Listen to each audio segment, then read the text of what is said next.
welcome to beautiful Sinsheimer Stadium in San Luis Obispo. Tonight, the Blues set their sights on a sweep of the Conejo Oaks in Game 2 of this two-game series. Yesterday night's contest couldn't have gone any better for the Blues. SLO jumped out to an early 3-0 lead in the first inning and never looked back. After a handful of frames, it was 7-0, and the Blues closed things out with a 10-2 win. The W was just San Luis Obispo's second in the last 10 games against the Oaks, a positive sign for a SLO team entering the bulk of the CCL slate. The Blues got standout offensive performances from Cam Constantine, Jake Bold, and Justin Trimble, who each contributed 2 RBI in the win. The big key, though, was the pitching. SLO used 2 arms through the 9 innings, giving up just 5 hits and 2 runs. Things started with Lucas Alanis taking them out on his birthday, celebrating his final start as a Blue with a win across 5 1/3. Then Caden Tyne took the Blues the rest of the way, ringing up the Oaks with 6 strikeouts and a save. With a Game 1 win, the Blues are now 4-5 in CCL play, good for sole possession of first place in the standings and a game away from a .500 record. With equilibrium and a sweep on the line, the Blues will send Cuesta lefty Robbie Lardner to the hill. Can the Blues build on yesterday's victory, or will the Oaks get even before heading back to Conejo? Find out next as we get underway on the SLO Blues streaming network. Howdy, y'all, and welcome into the broadcast booth. I'm Jack Smith. It's Western night in San Luis Obispo, so we're bringing you a rootin' tootin' broadcast today. My partner and pal, Nate Mills, will join me in the fourth, but before that, we'll have some rough and tumble action between the Blues and Oaks, a series that hadn't gone too well for the Blues going into yesterday, but it's going a little bit better now with the win yesterday. It's been a sad country song for Conejo recently as the Oaks have lost 8 straight to fall to second to last in league play. The silver lining, though, for Conejo, they have one more game left to prove to the Blues that there is room for both of them in this town. Saddle up. We've got first pitch coming up on the SLO Blues streaming network. We'll be right back with the national anthem and that very first pitch.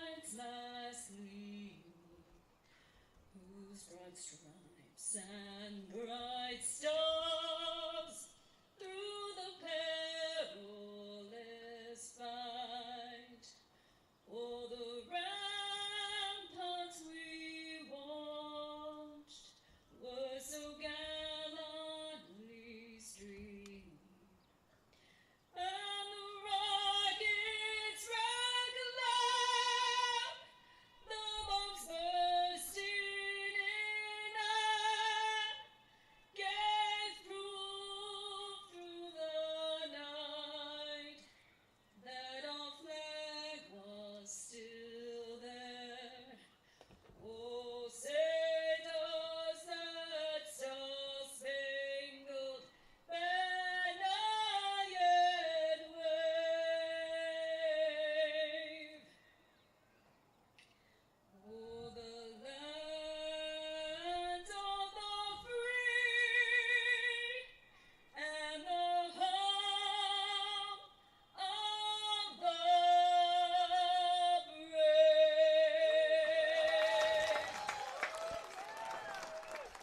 Well, a mighty fine national anthem here on Western Wednesday at Sinsheimer Stadium for the Blues. The Blues taking on the Oaks in Game 2 of this two-game series. And here's the lineup that the Oaks will send out in the second game. It's Mac Moyer to lead things off, the center fielder from Oregon. Brady Francisco starts for the second day at catcher from GCU. He bats second. Brendan Durfee, the first baseman from Cal Lutherans, in the 3 spot. Jack Costello plays in the field once again, playing third today from USD. He cleans things up. Eli Payton, DHing today from GCU, is the 5-hole hitter. Zach Dode enters the lineup, the shortstop from Regis. He bats 6th. Christopher Wright, the right fielder from Sonoma State, is in the 8th spot. Or in the 7th spot, Drew Smith in the 8th spot, the left fielder from Oregon. And then Zachary Schwartzberg, the second baseman from Saddleback, cleans things out. On the mound for your San Luis Obispo Blues, it's the Cuesta lefty, Robbie Lardner.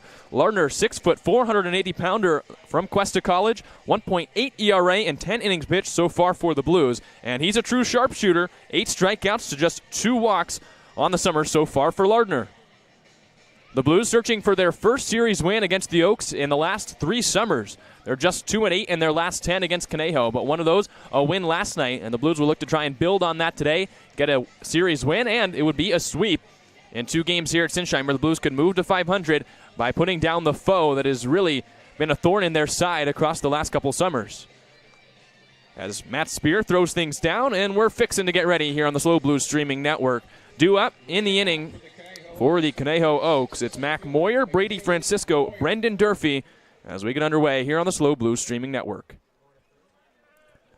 So it'll start with a lefty-lefty matchup. Moyer, the center fielder from Oregon, steps in against Lardner. Moyer hitting .222 with 3 walks so far this summer for the Oaks. Lardner's ready. Here's the first pitch. And Moyer swings, laces it into center, and with first pitch base hit for Mac Moyer. He's aboard with nobody out. First pitch is 2 minutes early here at Sinsheimer Stadium, 6:03 p.m. Temperatures in the mid-60s. And for the Oaks, a better start than yesterday. They've got a base hit to start things off on the first pitch. Lardner doesn't walk guys. He was a little bit more hittable his last time out. Pitched in the second game against the Riptide and gave up a handful of hits. In fact, 8 hits across 5 innings. Oh well. That's on the outside corner. Strike 1 to Brady Francisco. The start before for Robbie Lardner against the Foresters, he allowed just a couple of hits over a even longer frame in that game. So it was surprising to see him hit around a little bit more by the Riptide, who did exactly what Moyer did, which is attack the first pitch strikes they knew they'd be getting. 0-1. And Francisco swings and misses. Big changeup, and he's out in front. No balls and 2 strikes. So now the fans who were blessed with 12 bottles of hot sauce yesterday start to bellow out those same 2 words. 12 Ks yesterday for Blues pitching, and Lardner a strike away from his first today. Moyer takes his lead off first. Lardner comes set from the belt. He kicks and fires and misses outside. Another changeup, 1 ball and 2 strikes.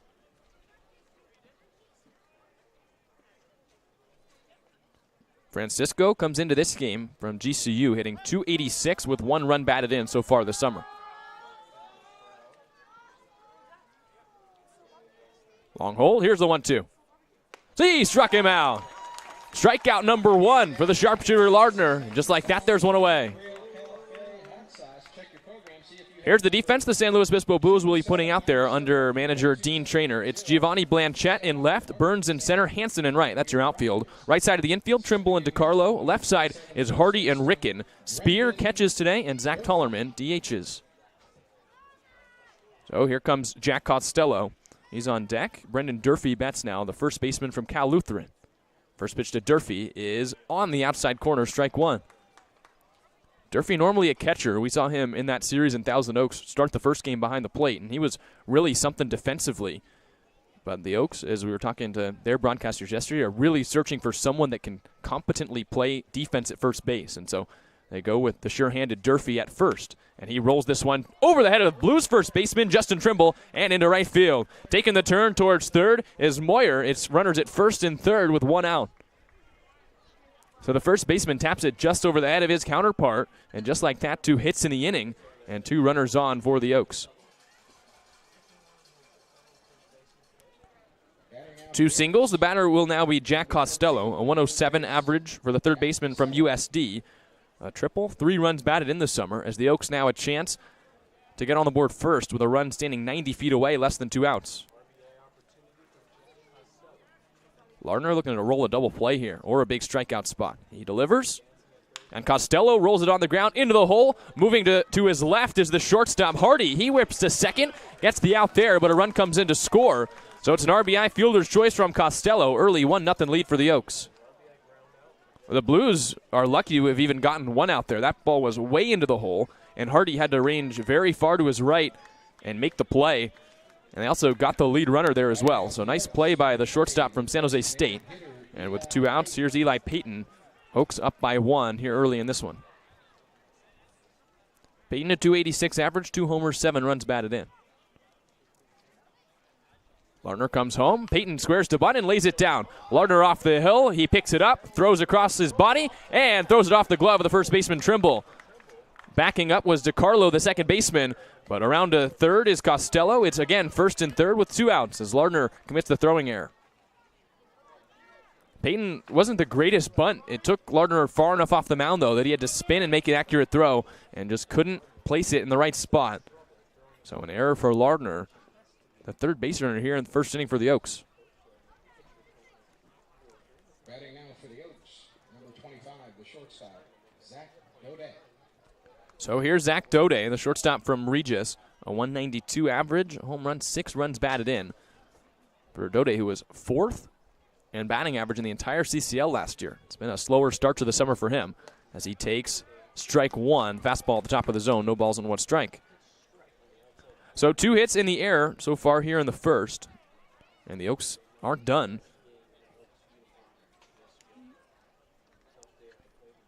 Dode looking to knock in another run for the Oaks here in the first. 0-1. He dribbles it off his own foot. No balls and 2 strikes. Another K situation for Lardner. He's got a chance to go out of the zone with the next couple of pitches. 0-2 count with 2 outs, 2 runners on. It's Durfee at third, Peyton at first.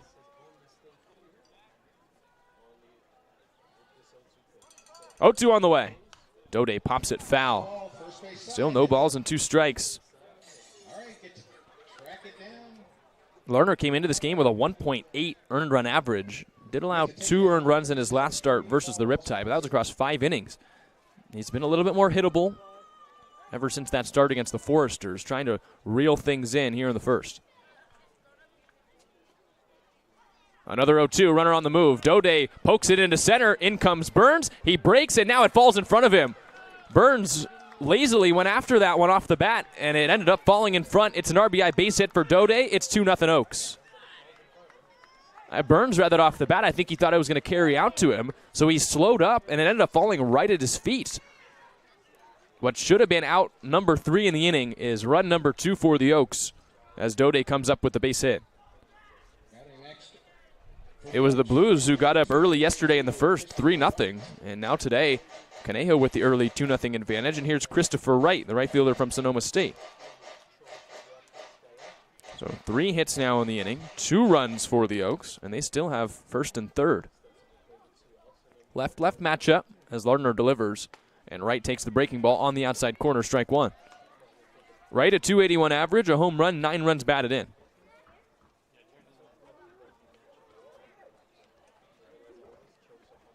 Here's the 0-1. And Lardner spots up on the outside corner as well. No balls and 2 strikes. Lardner's getting ahead of hitters when they're not swinging early in the count as Wright chokes up. No balls, 2 strikes, 2 outs, 2 runners on. Already 2 in for the Oaks. The pitch, runner on the move, and Wright swings and misses. It bounces off the glove of Spear. He lassos it in, and he has no throw. Now the throw goes to third, and a late tag. It's still first and third, and it's 3-0 Oaks on the drop third strike. That's the second day in a row that the Oaks have scored on a strikeout, and this time it just was right out of the glove of Spear. Big swing and a miss on the outside corner, and the Blues can't get the job done. 3-0 Oaks here in the first. So here's Drew Smith, left fielder from Oregon, 100 batting average with a run batted in. Oh, that's popped foul. No balls and 1 strike. Well, some of this inning's on Lardner, some of it isn't. That should have been out number 3, and he would argue that the single by Dode could have been an out as well, as it fell right at the feet of Burns. Now he stares in at Drew Smith, still trying to search for that final out. 0-1. Smith bounces it off the plate. No balls and 2 strikes. 3 hits in the inning, the 1 error by Lardner, and the drop third strike. Probably should be 5 outs in this inning. But here an 0-2 count on Smith. Lardner comes set, glove held at the bell. He kicks and fires. Smith takes low with the changeup, 1 ball and 2 strikes. Smith this past year at Oregon hit .365 across 28 games played, had 3 home runs, 18 runs batted in. It's been a slower start to the summer for him than he enjoyed in his freshman year with the Ducks. 1-2. Runner on the move, and Smith pops it up. right side of the infield in foul territory. Trimble ranges towards the Blues dugout and then comes back towards fair territory and makes the catch. 3 runs in the first for the Oaks. It's a flip of yesterday's game, and now the Blues come up in the bottom half of the frame. As we come back, it'll be 3-0 Conejo on the SLO Blues streaming network.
Giddy up, it's time for the bottom of the first inning, and here's the lineup that the Blues will bring up here in the bottom half of the frame. Leading things off, it's the Bronco, center fielder Nin Burns from Cal Poly Pomona. Leading things off, Sam DiCarlo's in the 2 spot, the second baseman from Washington. Behind him, Theo Hardy, the shortstop from San Jose State. Justin Trimble, first baseman from UCSD, cleans things up. JT Ricken from Oregon plays third and hits fifth. It's Matt Spear behind the plate for the Blues, the 6-hole hitter. And on the bottom third of the order, Tollerman at DH, Hansen, the right fielder, and Giovanni Blanchett playing in left. On the mound for the Conejo Oaks, it's Cole Fisher, the 6'2", 200-pound right-hander from Millersville College. He deals to Nin Burns. And it's a little upstairs, 1 ball and no strikes. Blues gave up 3 runs in the first, 3 hits, an error, a drop third strike that didn't end up being an out for the Blues. And Conejo has flipped the script from yesterday. Blues led by 3 after the first in last night's contest. This time it's the Oaks who have the 3-run advantage. 1 ball, no strikes. Here's the offering from Fisher. And Burns rolls it on the ground, past the third base bag, fair ball. Burns getting up around first. He puts on the brakes there. Hold your horses as he stops on his way to second and has a no-out double. So Nin Burns with a base hit, and he's on exactly what the Blues needed after the 3-run first for Conejo. Here comes Sam DiCarlo, the second baseman from Washington, batting second.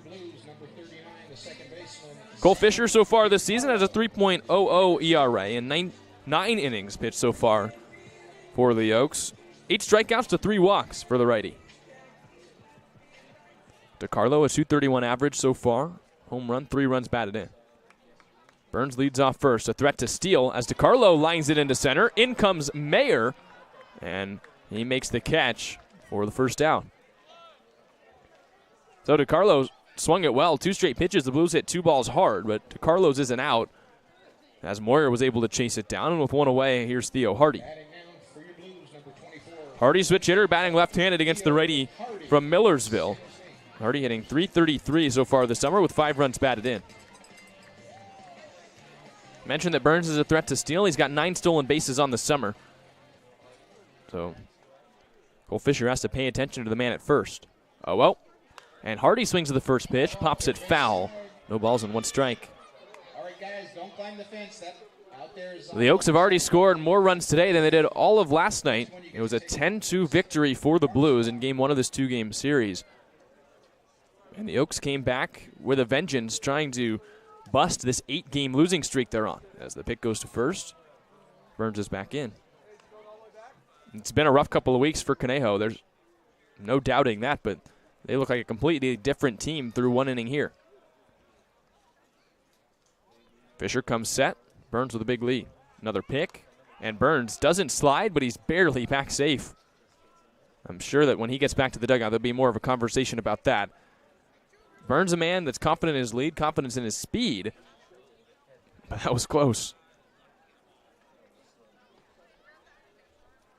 Hardy toes the back of that left-handed batter's box. As Fisher comes home, Hardy pops it up. Left side, it's hooking foul. No balls and 2 strikes. Hardy was all Mountain West first team at San Jose State. Showed up his first week with the Blues. He was CCL South Hitter of the Week. He's come back down to earth a little bit more. His .500 batting average has dropped to just .333.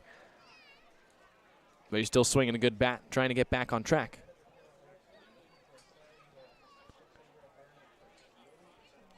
Fisher from the stretch kicks and deals and misses outside. 1 ball and 2 strikes. On deck is Justin Trimble, the first baseman from UCSB. The Blues looking for their first series win over the Oaks in 3 summers, but they're behind here early. Here comes the 1-2. And Hardy just manages to get a piece. Still 1 ball and 2 strikes to count. Big reason for the Blues' win yesterday is despite the base runners, Lucas Alanis was as steady as a seasoned ranch hand on the mound. Ended up going 5 1/3 for the Blues, just a couple of earned runs. And Caden Tynes took over, was just as good. Struck out 6 en route to a 3 2/3 inning save. Fisher shakes his sign, shakes another, and now has the one he was looking for. Comes set. Back to Burns. Burns takes off. The pitch is outside. Here's the throw down from Francisco. A jumping try from the shortstop, Daudet, and Burns is getting up slowly at second base. It looked like he might have went in face first to second, and that's a play you normally see Burns try and take off, grab the extra bag, but there was no movement as he had to peel himself off the dirt. A scary sight for the leadoff hitter for the Blues. Picking at maybe his collarbone, his face. It's always dangerous sliding it head first as Steve Tolley, the third base coach, goes over to check on him and departs instantly. So it seems like Burns is okay. A stolen base for Burns, his 10th of the summer. And with the throwing error by Francisco, Burns could have taken the third base bag, and looked like the mild setback is what hindered him from doing so. Pitch was outside, so it's 2 ball, 2 strike count on Theo Hardy. As now Fisher has to pitch with a runner in scoring position. 2-2. Hardy takes outside, 3 balls and 2 strikes. So Trimble on deck, the count moves full on Theo Hardy, who's a tough man to strike out. Hardy so far just has 2 strikeouts and 25 plate appearances for the Blues. Payoff on the way. Hardy takes strike 3 call on the outside corner. Late call, and Hardy's returning back to the dugout. First strikeout for Fisher, and there's 2 away. There's a slider that bent back over that outside corner, and Hardy down on strikes. With 2 outs, here's Justin Trimble, a 143 average for the first baseman from UCSB. A double, 2 runs batted in. Also launched a home run in non-league play this past weekend. Burns with his leadoff second. Daudet, the shortstop, right behind him, holding him on. Fisher looks there, now comes home. And Trimble takes a big hack, swings and misses. No balls and 1 strike.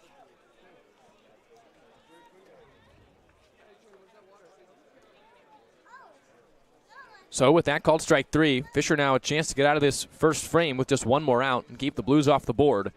Oaks lead it by 3 after their explosive top of the first inning. 0-1. Trimble pops it up, foul, past the third base bag and out of play. No balls and 2 strikes. Big difference from yesterday. Fisher's filling up the zone. Yesterday's starter, Cody Carson, started the game with 11 straight balls, 2 walks and a 3-0 count, and eventually he hit Theo Hardy in that 3-ball count. It took him until his 12th pitch to throw his first strike. But here today, Cole Fisher filling up the zone a lot more. He's been ahead of nearly every hitter. Has the sign he wants 0-2. Looks back towards second, now brings it down Broadway. And Trimble lines it on 1 hop to the third baseman Costello. Nice pick, his throw in time to get the Gaucho.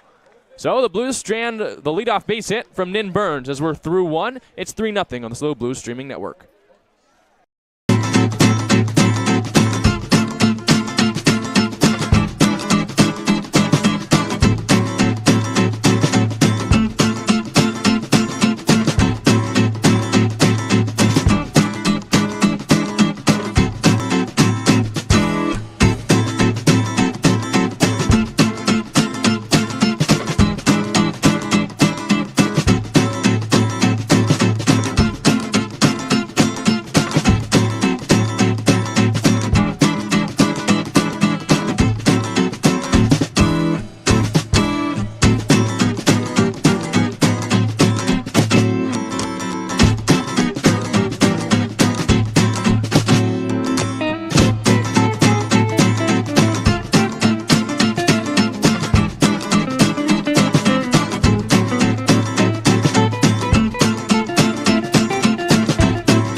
welcome you back to Sinsheimer Stadium on the SLO Blues streaming network. It's a 3-0 lead for the Oaks here on Western Wednesday for the Blues. Top of 2, and it's 9-1-2 coming up for Conejo. Zachary Schwartzberg, then McCabe Moyer, and Brady Francisco here against Robbie Lardner, who gave up 3 runs in the first.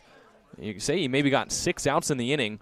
Made an error himself, a drop third strike that didn't turn into an out, and then Nin Burns let a line drive drop right at his feet.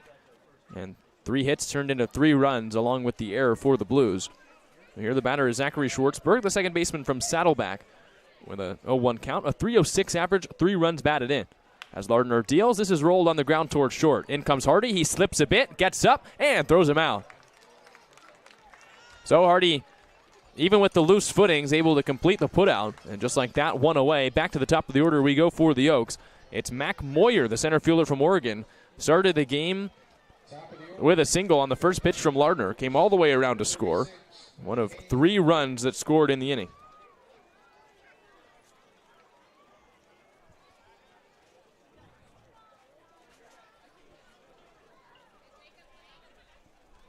So Lardner going against the lefty for the second time. Deals in a breaking ball a little bit high. 1 ball and no strikes.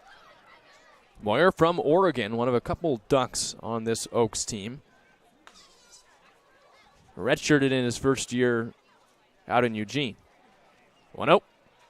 Here he hits another line drive to center, carrying on Burns, who's chasing it back to the wall, right over the 395 marker, and it bounces against the wall. Takes a big hop away from Burns. He comes up throwing, cut off by DiCarlo, but it goes right over his head to JT Ricken. It's a double for McCabe Moyer, who's got 2 hits in 2 innings. So Moyer is really seeing Robbie Lardner well through 2 frames today. Another runner in scoring position for the Oaks as Moyer takes second with 1 out. Here's Brady Francisco, the catcher who struck out swinging back in the first. Francisco catching for the second straight day. Yesterday he had 2 hits and a walk. He had 2 of just the 5 hits on the board for the Oaks. Today through 1 1/3, Conejo already has 4. As Francisco takes outside, 1 ball and no strikes. Francisco's from GCU. He will be a freshman for the Lopes this next year. Just graduated Thousand Oaks High School.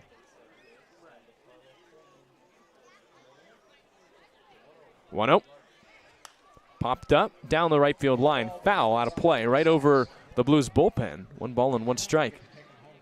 Francisco, 5'10", 185-pound right-handed hitter from Simi Valley, California. All Marmonte League 2023 team MVP at Thousand Oaks. Also was named All Ventura County. Lardner looks to second. Now brings it home. And Francisco checks his swing and takes a strike anyway. 1 ball and 2 strikes on the nasty changeup. Lardner's got 2 strikeouts. Only one of them's resulted in an out as he struck out Christopher Wright last inning and got by off the glove of Spear in an 0-2 count all the way to the backstop.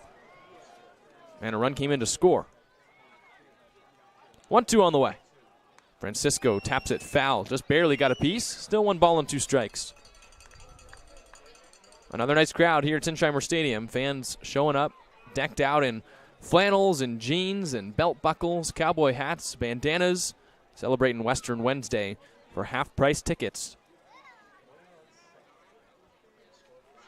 Lardner comes set, glove held at the belt of his gray uniform. He strides and shoots, and Francisco takes a little low with the change. 2 balls and 2 strikes. And now was ruled strike 3. Really late call on Brady Francisco, who's down on strikes. It's a 3rd strikeout for Lardner, and it fooled me. I've never seen a strikeout call that late. But Lardner will take it. That's the 2nd out here in the inning. Awfully late. Here's Brendan Durfee, a single and a run scored back in the first as he chopped a grounder over the head of Trimble, the first baseman. Left on left matchup, Lardner kicks and deals. And Durfee takes outside, 1 ball and no strikes. It was a good changeup for Lardner. It looked from here like it might have been below the zone, but he gets the benefit of the doubt at that bottom half of the rectangle and gets his 3rd strikeout. 1-0. Durfee takes strike 1 on the outside corner, 1 ball and 1 strike. Durfee's from Cal Lutheran, coming into this game, who's tied for the best on-base percentage on the team, second in batting average. Came into this game hitting .367. At Kowloon this past 1-1. He rolls it foul back towards the Blues dugout on a big hop. 1 ball and 2 strikes. So Lardner can get out of the frame with 1 more strike. Trying to hand out the 4th bottle of hot sauce for the Blues here just through 2. And keep it just the 3-0 lead for Conejo.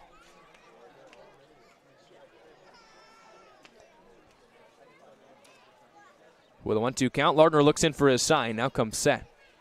He started running back to the dugout. Hold your horses, Robbie. No strikeout there here on Western night as he doesn't get the benefit of the doubt for the second time. 2 balls, 2 strikes on Brendan Durfee. First baseman trying to come through with another run for the Oaks. Runner at second is Mac Moyer, who doubled. Moyer takes his lead. Now Lardner brings it home.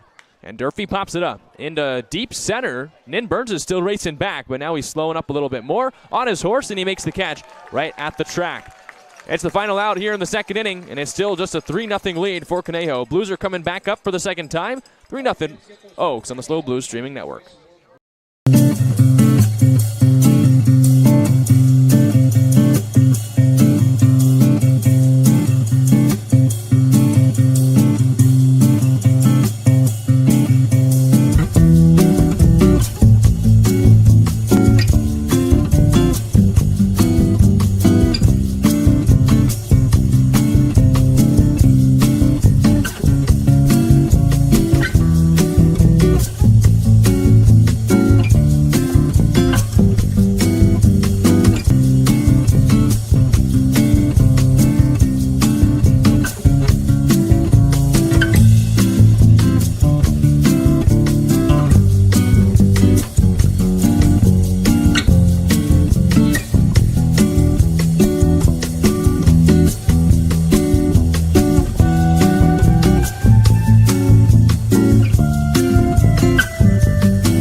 Howdy from Sinsheimer. It's the bottom of the second, and the Blues are coming back up on offense. It'll be 5, 6, 7 in the Blues order, starting with JT Ricken. He'll be followed by Spear and Tollerman, here with the Blues down by 3. Pitch to Ricken, the third baseman, is on the inside corner, out of the hand of Fisher. No balls and 1 strike. Blues trail by 3. They had a hit in the first, eventually stranded Nin Burns at second after he stole a bag to get there. 0-1. Now Ricken chops it towards third. The third baseman, Costello, has to wait for the big hop, and he still throws out Ricken by a step. Nice play by Costello and a nice stretch by Durfee to get Ricken out. And there's 1 away here in the second. So with 1 away, here's Matt Spear, the catcher from San Jose State. Spear hitting .250 with a home run and a run batted in so far this summer for the Blues. That homer came in his first road game against Conejo. He launched a bomb to deep right, and he's been trying to find that power stroke ever since. 1 ball and no strikes. Spear was carrying over his power from the season for the Spartans. Hit 2 3-run homers in the Mountain West playoffs to help the Spartans clinch the Mountain West. And in his second game with the Blues, hit the home run. Very similar to Sam DiCarlo, the second hitter for the Blues today, who hit 2 homers in the NCAA tournament and then hit a home run against Conejo in his first game. As the count now 1 ball and 2 strikes. Fisher's been getting ahead of hitters. Dichotomy between today and yesterday when Cody Carson couldn't find the zone. As now, that's a little bit outside. 2 balls and 2 strikes. With how late the strikeout calls have been, they're going to have to wait a little bit extra to tell you whether it's a ball or a strike. That pitch was a good fastball in the outside corner. Spear, a good job, though, to take it. Here's the 2-2.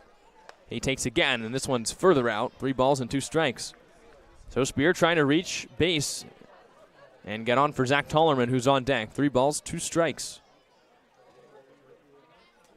Fisher winds and fires, and Spear grounds it up the middle. Moving over behind the bag is Dode, the shortstop. He throws sidearm and gets the out. There's 2 away. So 2 groundouts for the Blues to the left side of the infield. And here comes Zach Tullerman, the DH from Cuesta College. 286 average, 2 runs batted in for Zach Tullerman. He's been hotter as of late. 4 hits in his last 3 games that he's played, all in league play. He's really brought that average up after a slower start. So he takes strike 1. No balls and 1 strike. Quick windup. And there's another strike. Fastball at the bottom of the zone. 0-2 the count as Fisher continues to get ahead. And now Tullerman's got a battle with 2 strikes. 0-2, 2 out as Fisher kicks and deals. Tullerman strikes out swinging.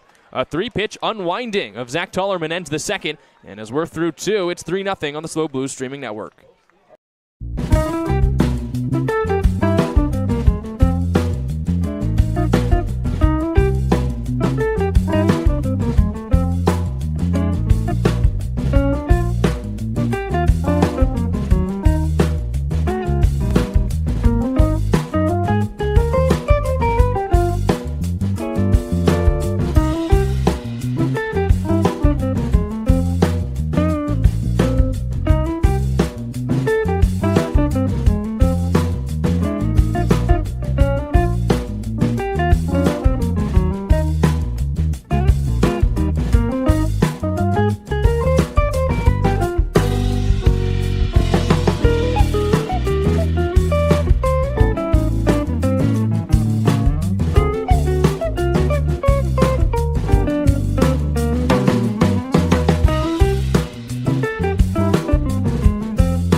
Well, this is a little weird. Robbie Lardner is out of this game after just 2 innings. It's the lefty Chris Stewart from Texas who takes over. And Lardner didn't show any signs of potential injury while he was out there on the mound, but he's a guy that's given the Blues far more length than 2 innings this summer. And in just his 3rd start, he only manages to get through 2. And Stewart's going to take over here in the top of the 3rd. Stewart will face 4-5-6 in this Oaks order, and we'll have to figure out after the game whether there's something up with Lardner or it was designed to be this short of a start. Either way, a weird deal here at Sinsheimer Stadium. Stewart's pitching in his 2nd game for the Blues. Went 1 2/3, gave up a hit, 3 walks, 2 hit by pitches in game 1 against the Crabs. Only ended up giving up the 1 earned run, but with Stewart, though he's got great stuff, the walks and the hit by pitches have been the issue for him at Texas, as well as early on in his Blues career through the 1 game. At Texas this past year, a 7.2 earned run average for the 6'2" left-handed pitcher. In 15 innings, though, he walked 14. Batting number 14, Brendan Durfee.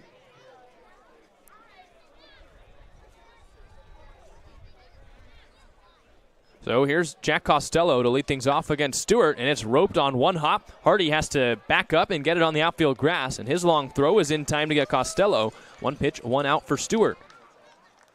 We'll have to wait on word about Robbie Lardner. I'm sure that he assumed, and Dean Traynor would have assumed, that Lardner would be able to give the Blues more than 2. And while he gave up the 3 runs in the first, it wasn't completely by fault of his own. So interesting to see Stewart here in the 3rd. Here's Eli Payton, who reached on an error and scored a run in the first. He takes strike one on the outside corner from Stewart. Stewart working the fastball and a breaking ball. He's got strikeout stuff, 18 Ks in those 15 innings for the Longhorns this past year. The Texas lefty in the game here in the third. That's the breaking ball, and it's outside, 1-1 the count. Stewart from the Netherlands out in Amsterdam. Came over to the States, played for San Jacinto College, then went to Texas. Now he's back in the portal trying to find another school. 1-1. And Peyton flies it back, 1 ball and 2 strikes, right off the top of the netting. A 2-strike count. Stewart, before coming over stateside, pitched for 2 different teams in the Dutch Major League. Pitched at 17 and 19. First was with the Amsterdam Pirates. As he readies up his 1-2. And Peyton strikes out swinging. Ball in the dirt. And Spear has no idea what's going on. And I don't know what's going on either. The umpire signaled for a foul ball, but Peyton's at first. And now the umpire's going to meet. I think everyone's mixed up. The umpire signaled foul tip, and Spear was ready to throw to first. And then I think he saw the foul tip signal and thought it would have been a strikeout either way. You can't get a drop third strike on a foul ball.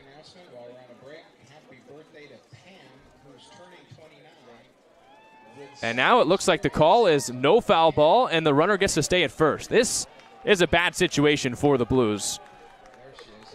You can't signal foul ball and then not give the Blues the foul ball. And if you're Spear, I guess you have to throw it down either way, but that's a tough turn of events for the Blues. If this stands, it's the second drop third strike to be a base runner in this game and the third of the series. And Dean Trainer's out to argue this call. It's a tough situation for Spear.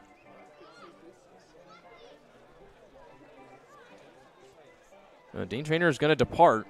So Peyton gets to stay at first. So it's a strikeout, and the runner stays on. So a runner aboard with 1 out. Second drop third strike to turn into a base runner today already, and we're just here through 2 1/3.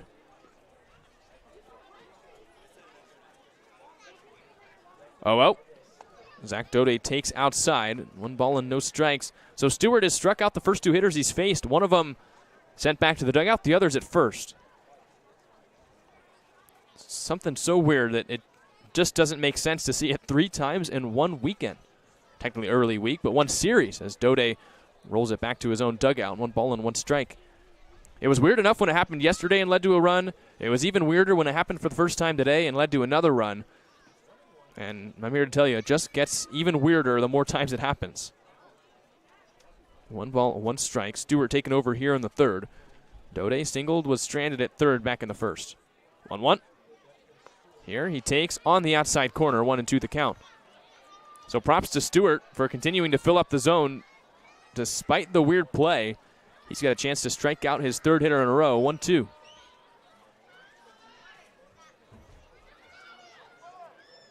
Stewart comes set. Glove held at the belt. Aims and fires. And Dode rolls it right back to Stewart. Stewart goes to second and throws it into center field. Sliding stop by Hardy, and the throw back to DiCarlo gets away. Stewart couldn't throw a strike to second, and it's the second error by a Blues pitcher today. Stewart did everything right but rushed the throw and just smoked it by DiCarlo, the second baseman. Props to Hardy for keeping that ball rolling into center, but the Blues have not looked as sharp today as they did yesterday. It's another error, and 2 runners are on. 1 a drop third strike, 1 an E1. So Dode on board on the error. Here's Christopher Wright, the right fielder from Sonoma State. Wright back in the first. Struck out, and he was the one that reached first on the drop third strike. Oh well. Wright takes high, 1 ball and no strikes. Odd sights here at Sinsheimer Stadium, and we're only in the 3rd inning. So brace yourself the rest of the way.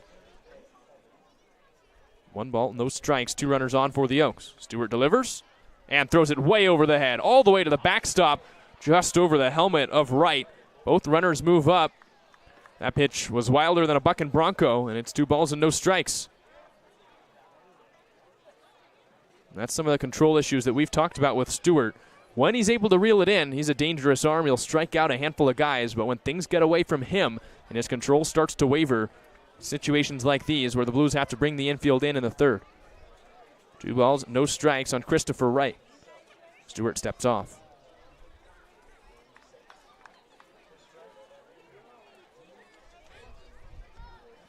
Wright with a hitter's count, looking to either put something in the air to the outfield or hit it through the drawn-in infield. 2-0. He takes outside, 3 balls and no strikes. Well, you never want to say this early in a game. A walk isn't the worst thing for the Blues. It would load the bases, but it would create a double play opportunity that could get the Blues out of the inning if Stewart can get another ground ball like he had before he threw it into center. 3-0. Wright takes low. It's a 4-pitch walk, and the bases are loaded. So Chris Stewart comes in for the Blues here in this inning in relief of Robbie Lardner, who only managed to go 2 innings. And already the bases are loaded for the Oaks with just 1 out. Here's Drew Smith. Corners stay in for the Blues, middle back into double play depth. Peyton at third, Dode at second, Christopher Wright's at first. Drew Smith popped up to end the first inning in foul ground to Justin Trimble. 0-0. Smith takes way inside, 1 ball and no strikes. And while a walk was okay with second and third, you can't walk in a run here in the third inning. 1 out, bases are empty, nowhere to put Drew Smith. Here's the 1-0. That's in the dirt, 2 balls and no strikes. This game could get away from the Blues early if they don't get a handle on the way things are going. You've already got the starter knocked out of the game, Robbie Lardner, after 2 innings. Bases are loaded here in this situation, and a hitter's count to Drew Smith. Although you might have a take sign on either way. 6 straight balls for Chris Stewart. He comes set and comes home and misses way outside in the left-hand batter's box. 3 balls and no strikes.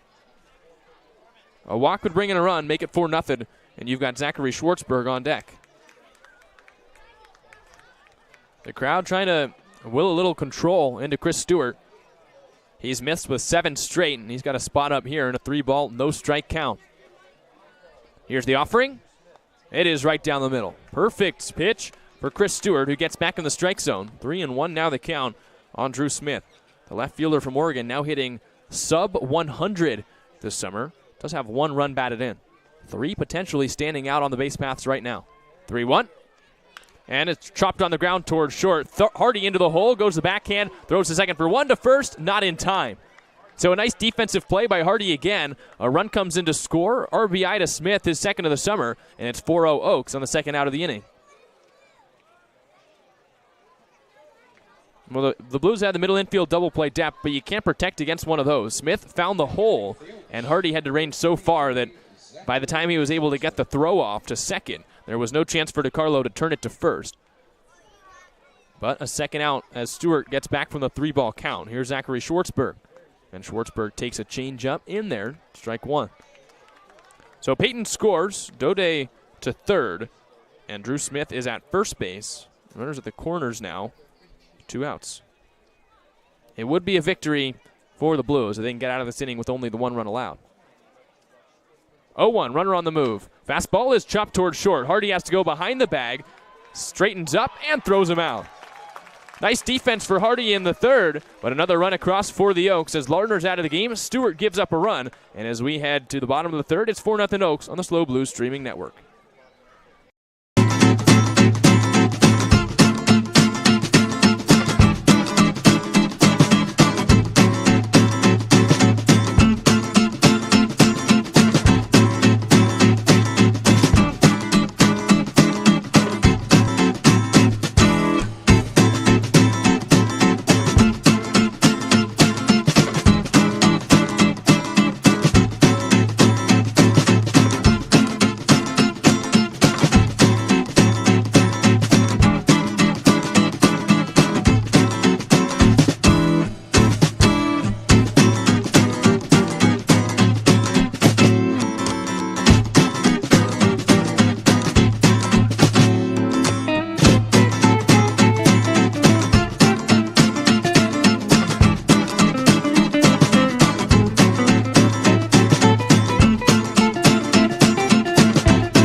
We're back here in the bottom of the third. Blues back up, and they've got some work to do on offense. It's 4-0 Oaks after 2.5.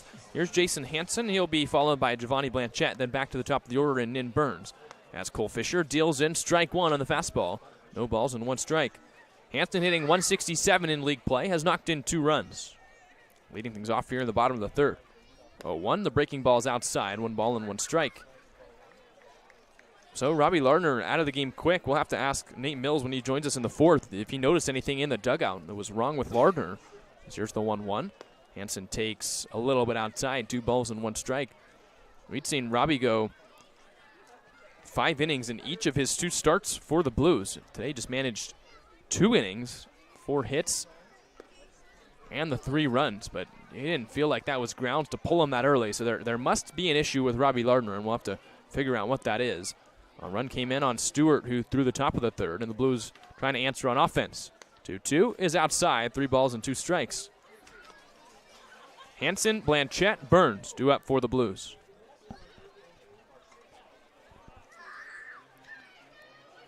Fisher works from the windup. Here's his payoff. And Hansen down swinging.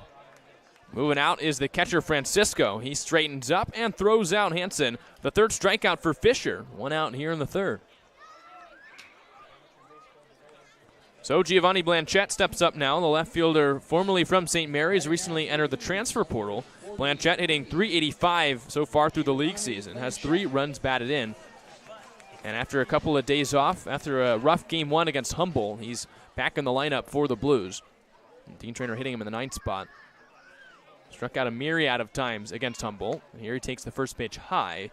1 ball and no strikes.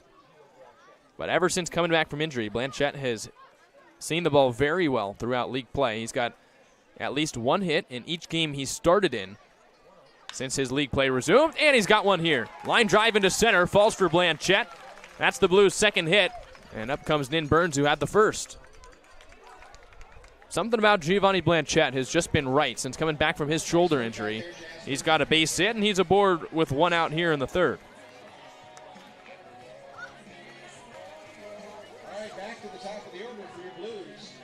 Nin Burns roasted a single down the 3rd base line back in the 1st inning. Stole 2nd and had an awkward slide into the bag. Otherwise, he might have been able to take 3rd on an errant throw. It was his 10th stolen base of the season, as he's now hitting upwards of .250 on the summer. He's also walked 6 times. Oh, well. Burns takes in the dirt. Nice block by Francisco, and Blanchette has to retreat back to the bag. 1 ball and no strikes.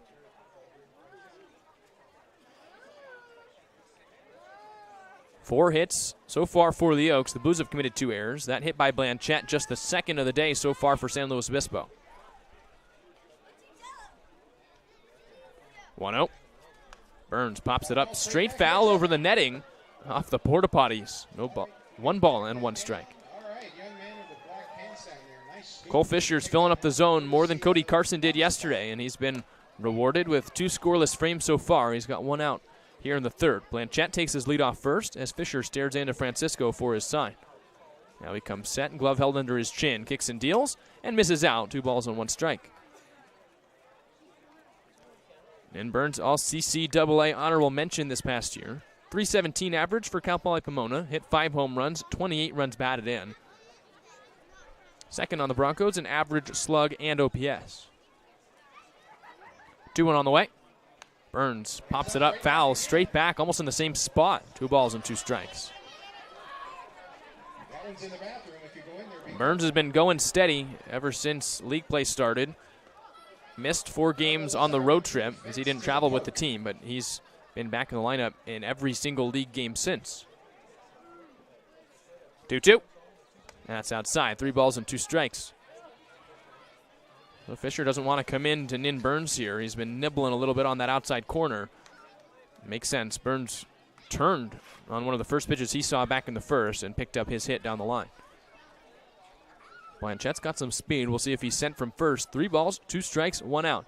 Fisher from the stretch, looks back, now comes home. No movement, and the pitch is in the dirt. So a walk for Nin Burns, his 7th of league play, and there's runners at 1st and 2nd with 1 out. The batter will be Sam DiCarlo, who hit the first pitch he saw last inning into center field on a perfect line, but it was right at Moyer, the center fielder, who came in, collected the easy out. For DiCarlo, it's one where you go back to the dugout, you feel good about how well you hit it, but it doesn't feel great to have nothing to show for it. He gets a second stab at Cole Fisher. 2 runners on. Blanchette at second, and in Burns at first.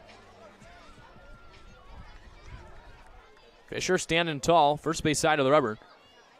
Looks to second, now kicks and fires, and spots up that outside fastball. No balls and 1 strike. DiCarlo this past year at UW hit .268, launched 7 home runs, and knocked in 33. 45 hits and 49 starts for the middle infielder. Here's the 0-1, and DiCarlo takes way outside, 1 ball and 1 strike. DiCarlo ended up, at the end of the season, had the most at-bats of any freshman for Washington and was rewarded with a chance to play in the NCAA tournament. Hit 2 home runs in 1 game against Oral Roberts, who ended up going to Omaha. Getting it done against the best. 1-1. And DiCarlo takes the breaking ball, strike 2 called. Cole Fisher broke off a perfect one on that outside corner, and now he's ahead in the count, 1-2. Blanchette's at second, Burns is at first, as the Blues trail it by 4 here in the bottom of the 3rd.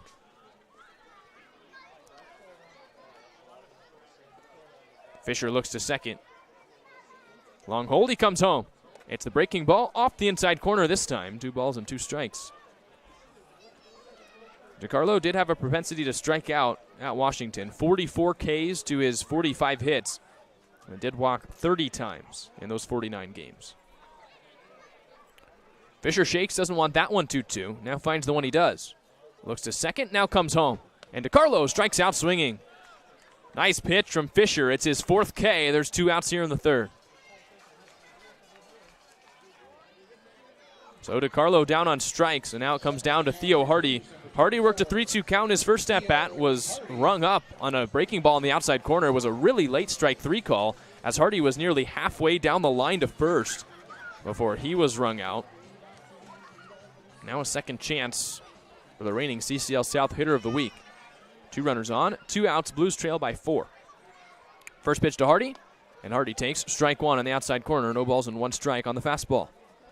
Hardy hit .329 this past year for the Spartans. Led all qualified San Jose State Spartans in batting average and on base percentage. Also hit 2 home runs, 27 RBI. 0-1 on the way. And Hardy checks his swing on the low breaking ball. Did he go? No. 1 ball and 1 strike. We talked about in the first inning that Hardy's hard to strike out. Doesn't chase out of the zone all that often, but the strikeout in the first was just his 3rd in 26 plate appearances for the Blues so far this summer. Props to Fisher for throwing that outside slider as he checks on Blanchette at second. No throw, still 1 ball and 1 strike.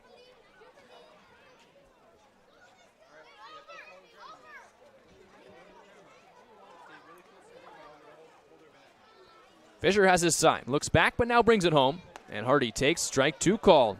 Another dart out of the hand of Fisher, and it's 1 ball and 2 strikes. Fisher's got the good stuff working today. He's hitting both corners, inside and out, with both pitches, the fastball and the breaking ball. And he's got a chance to strike out Hardy here to end the 3rd. 2 runners on for the Blues. They'll be running with the crack of the bat. Blanchette and Burns, speed at both bases. Here's the 1-2. Hardy takes outside. 2 balls and 2 strikes. Hardy trying to reach for Justin Trimble, who's on deck. Choking up with 2. The switch hitter steps back into the back of the left-hand batter's box. 2 balls, 2 strikes, 2 outs, 2 on for the Blues. Here's the offering. Hardy takes the same pitch. Different result. Ball off the outside corner. Full count. A gutsy take from Theo Hardy in the 2-strike count. He's rewarded. And now the count 3 balls, 2 strikes. Both runners will be on the move. It was really the exact same pitch Hardy struck out on the first time. He had the guts to take it again. Oaks will have to go the long way. Here's the payoff. Both runners move. Hardy takes in the dirt, and it's another walk. Bases are loaded for Justin Trimble. Nice at-bat from Theo Hardy, who draws his 6th walk in league play. And now Justin Trimble, who's got the power to tie this game up in 1 swing, steps up. Let's hear it, Blues fans.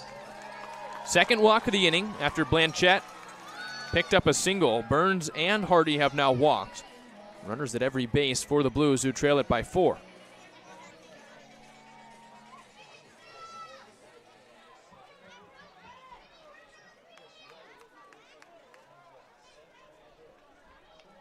Cole Fisher stares in at the first baseman from UCSB. From the stretch, he shook a couple times, now has his sign. Deals, and Trimble takes a fastball center cut. No balls and 1 strike. Trimble launched a home run in Game 1 against the Crabs. It was an 8th inning, 3-run blast that cut the game to 1 run.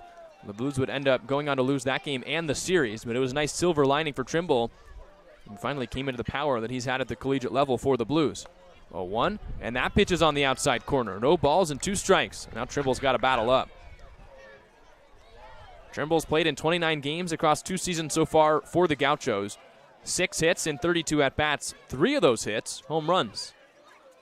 Immense power for Justin Trimble. Now it's just about shortening up, put it in play. No balls, 2 strikes. The offering, and Trimble strikes out swinging. A 3-pitch strikeout for Fisher as he gets out of the inning. A little chirp back at Theo Hardy, still staring, and that ends the inning. We're through 3. Nate Mills will join me in the 4th. It's 4-0, Conejo Oaks.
Welcome you back to Western Night on the SLO Blues streaming network. Not the greatest start for the Blues so far. It's 4-0, and a big part of that, Robbie Lardner out of this game after just 2 innings. Did you notice anything in the dugout for the Blues lefty starter? Yeah, the game started out, the guys were, once again, pretty focused, pretty quiet going into this one. We saw Robbie come out of that 2nd inning, threw his glove on the ground with the right arm. That left arm was getting some pins and needles, some tingling feeling from Robbie Lardner, and just not a good sight for the left-hander, and we really hope he's doing okay pretty soon, but he had to come out of this one with some arm discomfort. It sucks to see on such a festive day for the Blues. Western Night, everyone's decked out in Western gear. Robbie was in such good spirits this week, and for the Blues, it would suck if they lost maybe their ace of this staff so far, and now they go to another pitcher. It's A.J. Moreno taking over on the mound. 3rd arm so far for the Blues. After Stewart went to 3rd, Moreno takes over here in the 4th with a 4-0 Conejo lead. We talked with Lucas Alanese yesterday after his start. He's leaving the Blues because he's shutting himself down for the summer with how much he's already thrown. So those are maybe the 2 aces for the Blues so far, Alanese and Lardner. That would be a big loss if Lardner's arm is really hurt. And, of course, it would put a potential blockade in the career of a very promising left-handed arm from Cuesta as Moreno deals a strike. And there to the leadoff hitter, Mac Moyer. It's Moyer, Francisco, and Durfee hoping for the best for Robbie Lardner. Robbie, guy who deserves the best. Quality kid. Hate to see that happen. 0-1, Moyer taps it foul. No balls and 2 strikes. But in the midst of all that happening, the Oaks were able to take a 4-0 lead. Sloppy defense from the Blues, timely hitting for the Oaks. And it felt like in the first inning, Lardner got maybe 6 outs. You had the 3 outs he did get. The drop 3rd strike, which is now the 2nd of the 3 we've seen this week so far, as the 0-2 from Moreno. Moyer strikes out swinging. So the first strikeout for Moreno, throw down from Spears in time for the out. And then you also had the line drive to Nin Burns in center that from here it looked like he thought it was softly hit off the bat. It was going to carry out right to him, though, and it bounced right at his feet. Yeah, he was having some difficulty judging that one, and he played it safe and let it fall in front. But, yeah, first 2 very difficult innings on defense for San Luis Obispo. Hoping to straighten that out soon, and hopefully they can overcome the falling of their starting pitcher and Robbie Lardner, because I think the spirits in the dugout definitely took a hit from that. Here's Brady Francisco, the catcher from GCU. 2 strikeouts for Francisco. Oh, and Dean Traynor is called over, the first base umpire, to the front of the Blues dugout, and they're arguing between the netting. We know Dean Traynor's certainly outspoken, but calling the umpire over to the dugout to have the argument is a new sight, and the umpire now returns to his position past the first base bag. But it would be a big loss for the Blues if Robbie Lardner has to be shut down for a while. Moreno from the windup, kicks and deals. And Francisco takes way in. 1 ball and no strikes. You know, the Blues in their search for consistency, losing 2 quality 2 starters does not help their journey. 1-0. Francisco pops it up. Foul on the right side of the infield, and it's going to hook over the netting off the top of the Blues dugout, and a fan wearing a Cal Poly sweatshirt ends up with it. Will he give it off to a kid? Yes, he will. Stand-up guy as the count moves to 1 ball and 1 strike. You get to take that home courtesy of Farm Supply. Cal Poly people, quality human beings. Coming from one himself. It must feel good to be part of a group. So nice. 1-1. Francisco takes outside. 2 balls and 1 strike. We've already seen a weird series. This is game 2 of 2. And we've seen 3 drop third strikes turn into base runners for the Oaks. 2-1. Now Francisco rolls it on the ground into the hole at short. Backhand for Hardy. Long throw. A strong throw in the dirt and dug out by Trimble for out number 2. The arm of Hardy has been saving the Blues so far. He had that throw that went a little wide, but it didn't seem to matter that much in the second inning. But so athletic out there. Very flexible as well. His body can contort all over the place, and he can get to those balls. And right there, he had a laser of a throw over to Trimble. Correct me if I'm wrong here. This might be one of the first times we've seen the Blues shift all summer. I believe this is the first time. I think they did it earlier in the inning on Moyer, and now they're shifting on Durfee as that foul goes straight back. No balls and 1 strike. Complete overshift as you see 3 defenders to the right side of second base. This isn't the majors. This is allowed still. Hardy, the shortstop, has moved over, and Sam DiCarlo sent way into the outfield grass. 0-1. Durfee swings and misses. No balls and 2 strikes as Moreno looks for the Blues' first 1-2-3 inning.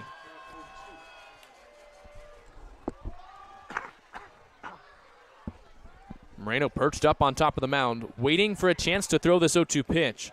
As Durfee steps in, Moreno works quick. Kicks and deals, and he struck him out. Change up in the dirt, and here's the throw down from Spear. It's 2 strikeouts in the first inning for Moreno, who works the 1-2-3. As we head to the bottom of the 4th, it's 4-0 Oaks here on the SLO Blues Streaming Network.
JT Ricken to lead things off for the Blues here in the bottom of the fourth. 4-0 Oaks lead, and a swing and a miss from Ricken. No balls and one strike. It's Ricken, Spear, Tollerman due up for the Blues, who trail it here early at Sinsheimer Stadium.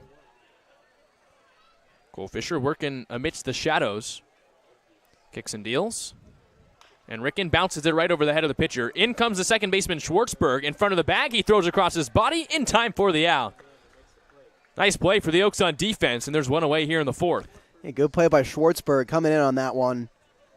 Being an athlete, making the throw on the run from second base. For out number one, the Oaks seem to be creating some ground ball outs from San Luis Obispo early on. And they're making the sure-handed plays. Wasn't exactly the case yesterday. Here's Matt Spear. Spear takes outside. The loss yesterday for the Oaks really came on two things, walks and errors. They walked 7 Blues hitters. They were behind in a lot of counts, and they committed 3 defensive errors that were all too costly, especially early on in the game. 1-0. Spear lines it straight back. 1 ball and 1 strike. Today, though, better defense. Yeah, so far in this game, no errors from Conejo. Only 1 walk as compared to the 6th at this point in the game yesterday. Also 5 strikeouts. Well, we talked about it yesterday, too. I've never seen 11 straight balls to start a game. 1-1. Spear takes outside. It's been a different story, though, with Fisher. I think he's done a better job getting ahead of Blues hitters, and when you're ahead of hitters, now you can leave out of the zone, and that's when you start to force the weak contact. Exactly, and getting those strikeouts as well. 2-1. Spear swings and misses. Great breaking ball. 2 balls and 2 strikes. And there's those making another pitch right there on that slider. Gets an uncomfortable swing out of Spear. 2-2. Spear rolls it foul. Thought that was going to bounce fair for a second, as we've seen some weird hops around that home plate area so far this season. But Spear has second life, still 2 balls and 2 strikes. Yeah, having trouble picking up that slider. Wouldn't be surprised if Fisher went right back at it. Maybe this time as an out pitch, not as a strike. Fisher shakes, has his sign. Another 2-2. Strike 3 call on the outside corner. Spear down on strikes on that great breaking ball. That's the 5th strikeout so far for Fisher. There's 2 outs here in the 4th. Well, Fisher keeps this one a strike. Outer black on that slider. Great location. Right where he wanted it. Spear gets caught looking. And pardon me, that's the 6th strikeout for Fisher. He struck out Trimble and last inning. And now he faces Zach Tollerman, who he struck out the first time, and spots up with a fastball in the outside corner. The first at-bat for Tollerman was a quick one. 2 straight called strikes and then a swinging strike 3. 0-1. Doesn't start the same way here. That pitch is outside. 1 ball and 1 strike. 1-1 the count on the Blues DH. The pitch. And Tollerman swings and misses at the breaking ball. That pitch is working. It's 1 ball and 2 strikes. Yeah, Blues having trouble getting a hold of that one. Looking for number 7. He deals and misses low. 2 balls and 2 strikes.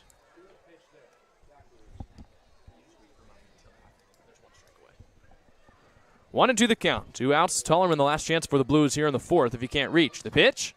Tollerman lines it foul. Still 1 ball and 2 strikes.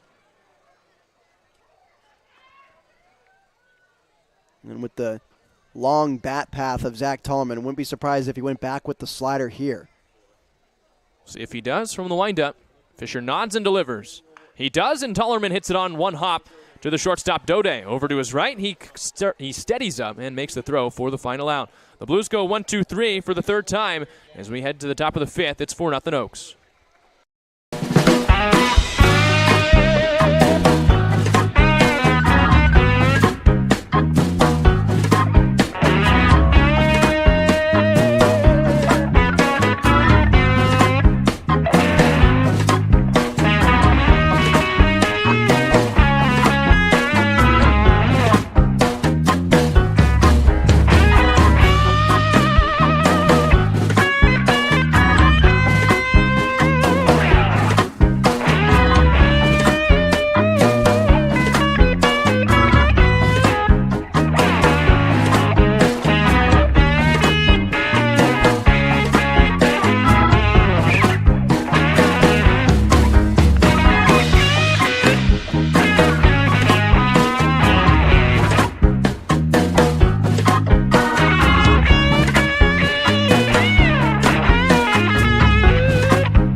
We welcome you back to San Luis Obispo, Sinsheimer Stadium, home of the Blues, as SLO trails the Conejo Oaks 4-0 here in the top of the fifth. A.J. Moreno stays out on the mound. He'll face the heart of this Oaks order, starting with Jack Costello. Then it's Eli Payton and Zach Dode due up here in the fifth inning. Costello having a studly career down there at USD. Hasn't been the same story so far this summer at a 107 average and 28 at-bats. So far today, he's 0 for 2, grounded into a fielder's choice in the first, struck out in the third. 0-0 from Moreno. That's strike one, right at the top of the zone. No balls and one strike. Studly career, is that what you said? Studly, yeah. Studly. No balls, one strike. Here's the offering. And Costello takes the breaking ball high, 1 ball and 1 strike. Look at his freshman year. I mean, collegiate baseball freshman All-American, All-WCC freshman team, All-WCC honorable mention. Not a good start to your career. Or not a bad start? Not a bad start. Pop-up is in the foul territory. Hangs up for Ricken, who makes the catch. Not the studliest start so far for Costello in this game. He's 0 for 3, and there is 1 out here in the fifth. I'm going to use that word a lot more now, I think. Here's Eli Payton. He's reached twice, but he's 0 for 2. Reached on error in the first, and then grabbed first on the drop third strike back in the third inning. Here he swings and laces it straight back. No balls and 1 strike. I couldn't tell you before the last time at a collegiate or professional level I saw a drop third strike, let alone 3 in, 11 and a third innings? Yeah. I couldn't either. 0-1, foul out of play. No balls and 2 strikes. And all 3 of them have gone against the Blues. 2 of them have knocked in runs. Wow. Yeah, it's not a healthy sign from the defense there. They're really trying to erase that. 0-2 is low with the changeup. 1 ball and 2 strikes. We talk about the shadows every time. I think Moreno looks kind of like an outlaw here on Western Day, rocking the San Luis Obispo Grays. He's in the shadow, and the hitter has to be in the bright sunlight. And the stirrups add to that effect as well. 1-2. Grounded on a big chopper towards first. Trimble has to come in, plays a weird hop. He tries to take it to the bag himself, and they got him. Payton takes a spill down the first base line, and he's retired on the nice play by Trimble. It's kind of a scary play right there. I'm glad everyone came up healthy after that. A 2-foot stomp over there from DiCarlo getting him out Trimble getting him out at first.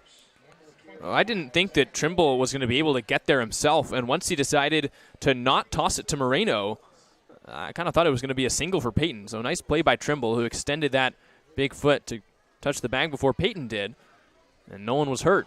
As that fastball's on the outside corner to Zach Dode, who's singled and reached on an error.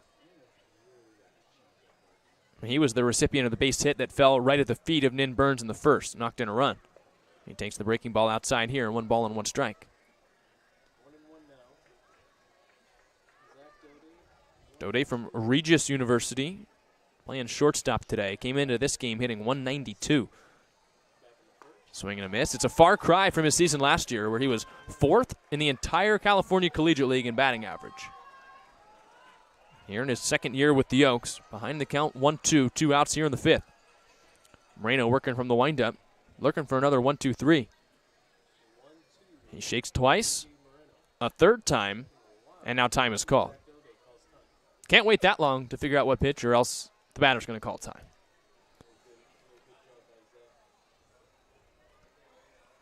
So Dode resets, and Moreno grabs his sign. The 1-2, and he misses high, 2 balls and 2 strikes. Blues looking for their first series win over the Oaks in 3 summers. Time running out a little bit, just about halfway through this one. The Blues trail game 2, 4-0. Here's the 2-2. Dode takes, strike 3 call. Perfect pitch from Moreno. He froze him, and he picks up the K. Through 4.5, we head to the bottom of the fifth. It is 4-0 Oaks on the SLO Blues streaming network.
We're here in the bottom of the 5th inning. It's 4-0 Oaks, and Nate, the game isn't over till the cows come home, but the Blues, you feel like, have to start hitting Cole Fisher, or else this one could get out of hand a little quick. Yeah, at some point, got to get into that bullpen. Can't let Cole Fisher get too dominant in this one. He's been so far with those 6 strikeouts, only letting up 2 hits. Got to manufacture a run or some action on the base path sometime soon. Second at bat for Jason Hansen starts with a ball. Hansen struck out swinging back in the 3rd. As Fisher has just worked through this Blues lineup. As Hansen checks his swing. Did he go? No. 2 balls and no strikes on the UC Davis Aggie. It's Hansen, Blanchette, then back to the top of the order for Nin Burns here in the bottom of the 5th. Fisher works from the windup. Kicks and fires. Hansen takes the 2-0 in there. Strike 1 call. It was back to that slider we saw working so well last inning. He clips it there on the outer black. 2-1. Hansen pops it up into shallow right center field. Chris Wright moves over a little bit to his right and now comes in to makes the catch for the first out. Hansen retired on the pop-up. Here's Giovanni Blanchette, who picked up a hit his first time up, singled right through the middle. And was back in the 3rd inning. He was eventually stranded at 3rd. And Blanchette looking good so far up there in the box. Hopefully he can continue that for the Blues, get something sparked, pass the baton over to Nin Burns. Blanchette's got some speed, so I'd love to have him and Nin on the base paths for the Blues. No balls, 1 strike on the left fielder. Recently entered the portal. We've talked about this. I'm not sure if I've talked about it with you, but Blanchette, the coach leaving from St. Mary's, now has to find a new school. Of course, I know you moved around a couple of times. What's the process for that like, especially when you're blindsided? Yeah, what you just got to do is you got to reach out to all your connections, all the coaches you've had. I mean, this is a good opportunity for Blanchette, too, in a place like the SLO Blues. There's a lot of connections in the coaches that are on this staff. They can reach out to any other schools that he'd be interested in. We talked with Blanchette before the game. He was blindsided by this coaching move, and head coach Greg Moore leaving St. Mary's. And previously at CSUN, a school I was recruited by for a sec. Got to know Greg Moore. A liner down the line, foul just by about a foot, right past the 3rd base bag. 2 balls and 2 strikes. Blanchette, though, is off to a good start in CCL play. He's got at least 1 hit in every game he's started for the Blues since league play started. And after coming back from injury, redeveloping his swing after the little shoulder thing that he dealt with earlier in the season. But you're right, I was talking with him too. He said, it's just got to be patient, continue to try and play well in summer ball and get noticed. It's so hard to do so out of the high school level that when you're a guy like Blanchette, you've already used up a year of eligibility. For some guys, it can be even harder to find coaches that are paying attention. So he fouls it away. 2 balls and 2 strikes. And it helps his case too. Coming from a D1 team helps his case out a bit as well. And the good news for Blanchette, he was able to take the redshirt year, so he doesn't have to worry. He's not a sophomore. He'll be a redshirt freshman next year, but trying to get noticed for a second time. 2-2. He swings, and that is off the catcher. This is going to be the 4th drop third strike turned into a base runner this week as Blanchette's aboard with 1 out. You got to be kidding me. Yeah. Thankfully for SLO, it happened to the other team this time. Blues catch a break there, and now Nin Burns gets a shot. I mean, what in tarnation is what all these drop third strikes have all Blues fans saying here on Western Wednesday. And I think Fisher maybe a little reluctant to pick up his 7th strikeout. It is something else here at Sinsheimer, but Blanchette will take it. So will the Blues.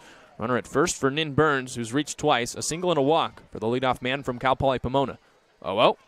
And Burns takes strike 1 on the outside corner, 0-1. One thing we haven't seen yet from Burns, outside of maybe 1 swing, is the slug. He did so at Cal Poly Pomona, but it's been a lot of singles for Burns so far this summer. Trying to come into his power down the stretch for the Blues. 0-1. He swings, took a big hack, but fouled it right back into the glove of Francisco. No balls and 2 strikes.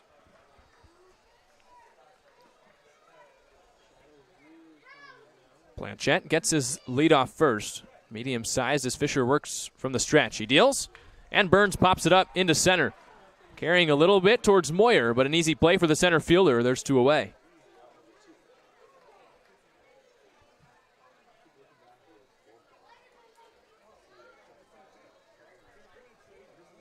You ever think of a reasoning for that is where a guy hits for power at school and then maybe comes into the summer readjusting to a new team, new environment, and you're happy with hits, but they're all for singles, unless you're going for extra bases than you're used to. Is there something like a reasoning that might be happening? You know, there's just some guys who just play differently in the fall season, in the spring season, and in the summer season. I know quite a bit of players. I mean, I was one of them in some ways where you're just kind of a different player, and it's kind of inexplicable. I don't really have a concrete reason for that. It's just one of those things where like, oh, that's a guy who does or does not show up in the summer, but then in the fall, oh my gosh. Well, Burns is definitely, it's safe to say, he's definitely showed up. I'm not saying he had. I I'm just saying as an example. He's been hitting a lot, gets the singles, gets the walks, and steals bases, but it's the power, the part of his game that he did have at Pomona that he has not quite found yet this summer, as this is rolled up the middle, and it's a base hit. Sam DiCarlo picks up a knock. There's 2 runners on for the Blues with 2 outs. But I think with time, and Burns, who had to take the 4-game hiatus coming back, I think he'll grow into it as we saw him have in his Bronco career so far. Well, I mean, yeah, and 180 at-bats with Cal Poly Pomona. I mean, slugging .506, 13 doubles, 3 triples, 5 bombs. I mean, doesn't come by accident. No, that's a sample size where you can go, this is the kind of player he is. So only a matter of time until that comes through. Here's Theo Hardy. Chance for the Blues here in the 5th. 2 runners on with 2 outs. Hardy walked his last time up, struck out in the 1st. He swings here and laces it straight back. No balls and 1 strike. Blanchett's at second after he reached on the drop third. DiCarlo just singled. He's at first. The Blues' 3rd hit of the game. Ever see the Christmas Carol? Yeah. That's what those pants remind me of. Ebenezer Scrooge pajama pants. That works, yeah. They do look like PJs. They are the style, but Hardy rolls this one on the ground to second. Should end the inning. Schwartzberg comes up with it and throws him out. So the Blues strand 2 more runners. We're through 5 here on the Slow Blues Streaming Network. It's 4-0 Oaks.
6 up, 6 down for A.J. Moreno since coming out of the bullpen, but the Blues have to find something going on offense. It's 4-0 Oaks here in the top of the 6th as Moreno retakes the hill. He'll face the bottom third of this Conejo lineup. Christopher Wright, Drew Smith, Zachary Schwartzberg, starting with the right fielder from Sonoma State, Wright. Wright had the big hit in the first game that the Oaks ever played against the Blues this year. It was the grand slam off Josh Blum that propelled the Oaks to take Game 1 in a series they would eventually sweep the Blues in Thousand Oaks. And he has had a tougher go with things since then. That is the lone home run for him, but he's got 9 runs batted in, and he takes ball 1 ball and no strikes. Average coming into this game was 281. Today he's reached on a strikeout and walked his last time up. 1-0. And Wright takes the two-seamer on the inside corner, 1 ball and 1 strike. That one swing, though, was enough for an Oaks win. A huge swing of the bat off Josh Blum. 1-1. Wright takes the same pitch, same result. 1 ball and 2 strikes. The two seams working. Good placement by Moreno. Moreno from the windup, he kicks and fires. And Wright pokes it into left. Coming in is Blanchette. He slides. Did he catch it? He did! What a play by Giovanni Blanchette, who picks that one up like he's herding the pack. And he comes up with a first out here in the 6th. Moreno goes back to that two-seam, this time outer half for Wright. He served it out to left. Looked like Blanchette thought it was going to fall sooner than it did. Looks like he caught it in the belly button area, but he comes up with it for the first out. I'm just imagining now that hitting him straight in the midsection, that would hurt on a sinking fly ball. But 7 up, 7 down now for Moreno. Nice, nifty play out in left by Giovanni Blanchette. And I think he knows better now than to dive, because that's how he hurt his shoulder earlier in the season. He told me he was diving back, and really nice effort. This is what his grandparents told him. But really nice effort, and just came up weird on that shoulder. So this time goes into the slide and gets the catch. 0-2 on Drew Smith. The pitch, and popped up. Shallow center. Out goes the second baseman DeCarlo, but it's Burns who calls everyone off, and he makes the one-handed catch for the second out. It's good to see Moreno effortlessly getting outs so far in his outing. Something to hopefully inspire the offense. So the 9-hole hitter now, Zachary Schwartzberg. The second baseman from Saddleback College is 0 for 2. He's grounded out to Theo Hardy twice. Last one was a really nice play by Hardy, who showed off the arm. 0-0. Schwartzberg takes on the outside corner, no balls and 1 strike. Moreno works quick, and you can't blame him. Got a lot of confidence. The right-hander kicks and fires, and misses low with that breaking ball. 1 ball and 1 strike. I think this is the worst point of shadows that we really get. Just as you pass 730, the trees and the way that they line up make it brutal on hitters. Schwartzberg pops it up over the Blues dugout, out of play, 1 ball and 2 strikes, and it bounces into the Blues dugout off the helmet of the Blues bat boy. He picks it up, and he tosses it to the coaching staff. Are they going to have the courtesy to toss it up to the fans? And they say no. If the ball ends up back on the field, I think it makes sense for the coaches to keep it. 1-2 on Schwartzberg. Moreno kicks and deals. And misses outside. 2 balls and 2 strikes. We've seen late strike 3 calls so far today that I keep waiting. I'm like, maybe it's going to come, and it was ball 2. It was looking like it for a second there. I thought that pitch was a little too close to take for a ball, but 2-2. Schwartzberg lines it into center. It bounces off the outfield grass. Strong throw from DeCarlo. And safe at first. Schwartzberg picks up the single on a ball that just died when it passed the second base bag. It's the first base runner to reach against Moreno as Schwartzberg picks up his first hit. He's aboard here with 2 outs in the 6th. It's a really good effort by the Husky out there at second base and Sam DeCarlo. That little blooper out in shallow center. He had to completely shift momentum. He's running towards it, running towards Hardy. He has to shift his momentum going back to first, and it's a hard throw to make. It's another one of those balls that we've seen hit this week so far that looked like it's just roped to center and then a lot softer hit than we thought. 0-0. Mac Moyer takes a strike on the outside corner. It's been fly balls hit to left that go further than we think, and line drives hit to center that don't even make it into the outfield. Yep. So 0-1 the count on the leadoff hitter. A single and a double and a strikeout today. 0-1. Moyer swings and misses. He chased the change. No balls and 2 strikes. A good old right-on-right changeup. Or that's a left-handed hitter, my bad. Still is effective, especially when you're pitching like Moreno is. That changeup's coming in there like his two-seam. I think that's the thing that's throwing off hitters the most is that speed differential. 0-2. Moreno looks back, now comes home. And that's bounced off the plate. In comes Trimble. He comes underhand and tags out Moyer. So the single by Schwartzberg, just a little dust off the boots of A.J. Moreno as he goes 10 up, 9 down, and goes 3 scoreless for the Blues out of the pen. We head to the bottom of the 6th. It's still 4-0 on the SLO Blues streaming network.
New pitcher in the 6th for the Conejo Oaks. It's DJ Contreras, the right-hander from University of Mary. He's thrown 4 innings so far for the Oaks this summer, a 9 ERA with 3 strikeouts to 6 walks across those 4 frames. The right-hander from Las Vegas faces 4, 5, 6 in the order for the Blues. Trimble, Ricken, and Spear. Blues got some work to do. They trail by 4 here in the bottom of the 6th inning. First pitch to Trimble is on the outside corner, called strike 1.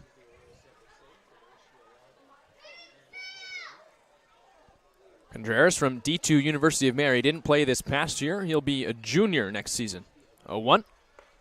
It's on the same spot. No balls and 2 strikes.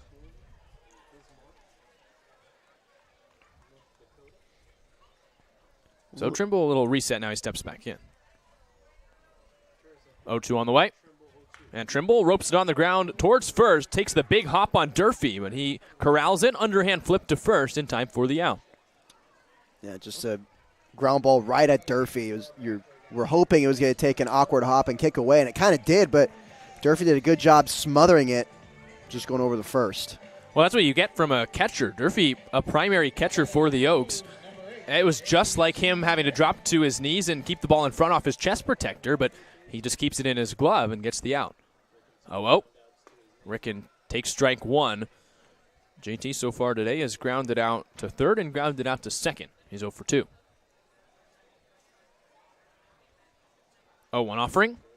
And Ricken takes, that was at least a yard in front of home plate. 1 ball and 1 strike. Rolling across the dirt like a tumbleweed. for ball number 1.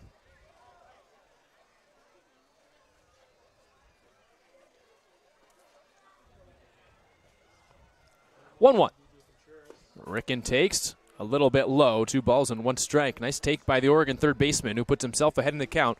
Cole Fisher ended up going 5 full innings, just the 3 hits allowed, 84 pitches, which is maybe why he had to come out of this game before going into the 6th.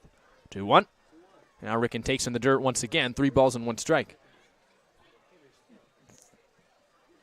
Fisher was good against the Blues, not terribly efficient, which kind of came as a little bit of a surprise. Didn't have too many 3-ball counts, but pitch count ran itself up a little bit.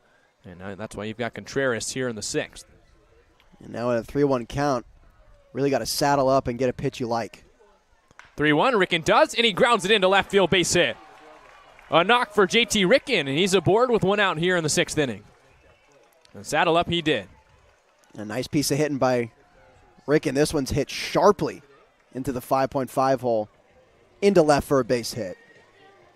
You know how we said just past 7:30, I think it was around 7:35, the shadows were at its worst point? Shadows are gone, completely engulfing the entire field now, so a better line of sight for all the hitters, and the batter now will be Matt Spear, 0 for 2 with a strikeout looking his last time up. Spear takes in the dirt, 1 ball and no strikes. So Ricken leads off first. Blues still looking to score their first run today. They put 10 on the board on Conejo yesterday, and the Oaks threw 1 inning today and scored more runs than all of last night. Yeah, that's been the story of the Blues so far. Reason they haven't found as much success. 1-0. That's on the outside corner, 1 ball and 1 strike. We talked yesterday about really stepping on the neck of an opponent. You get a reeling team coming in here. You have a chance for a sweep, and the Blues come out a little bit flat.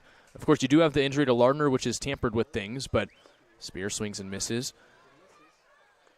But, you know, a team that had lost 8 straight for the Blues, they were hoping for a sweep today. And you know, coming into this one with Conejo on such a skid, you maybe even expected it.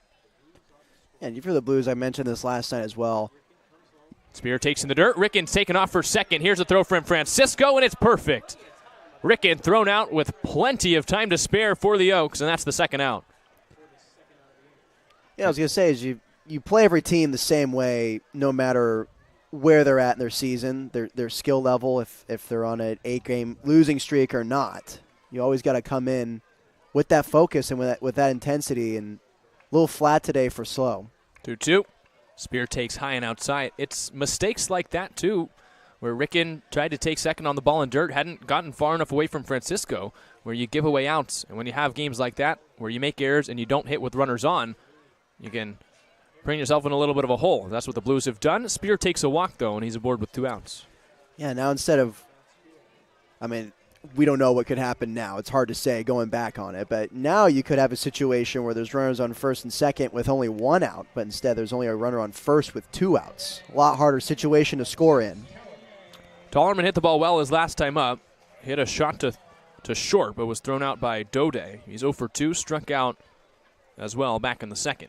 Oh, well, he takes outside, 1 ball and no strikes. But it's been about not just consistent play for the Blues, but consistent winning and situations, especially with games like this at home, where if you come out firing on all cylinders, you got a chance to win. 1-0. Now Tollerman takes in the dirt. This one bounces far enough away from Francisco, and Spear's going to take second base. And that's where that out at second kills you again. Can't have runners in scoring position now, but what they're going to work with is 1 runner in scoring position at second. The Blues got away with a couple outs on the base paths yesterday, and you hope that the throw out of Ricken doesn't come back to bite them here in the inning. Blues stay looking for their first hit with a runner in scoring position today. 2 balls, no strikes on Tollerman, with Spear leading off second base. Hitters count the pitch. Tollerman takes way outside, 3 balls and no strikes. There is a place to put Tollerman, but also with a 4-run lead, don't want to walk anyone with 2 outs. On deck should Tollerman reach is Jason Hansen, who's 0 for 2. So DJ Contreras in his first inning of work, trying to straighten back up with a 3-ball, no strike count on the DH from Cuesta College. Contreras sets, look to second, now comes home. And Tollerman swings and misses. High fastball, might have been ball 4, but instead the count 3 balls and 1 strike. In a 3-0, you got to get on the board. Wouldn't be taking a cut that big. So 3-1 the count now. Tollerman still looking for a hit to bring in a run. The pitch. Tollerman takes inside. It's a walk for the DH, and there's runners at first and second. Hansen's coming up. So now the Blues got something brewing going on here. 2 runners on. Hopefully a 2-out rally should the Aggie put a barrel on something here in Jason Hansen. Hansen struck out swinging in the third. That started the frame, and then he popped out to start the fifth. This is the first time he's not leading off an inning, which for a guy like Hansen, maybe he's more comfortable in this situation where he's had a chance to read the pitcher for a little bit longer. And he comes up after the 2 walks. Spears at second, Tollerman's at first. Oh well. Hansen rolls it on the ground to third. It's into the hole, and Dode, the shortstop, boots it off the backhand of his glove, and the bases are loaded.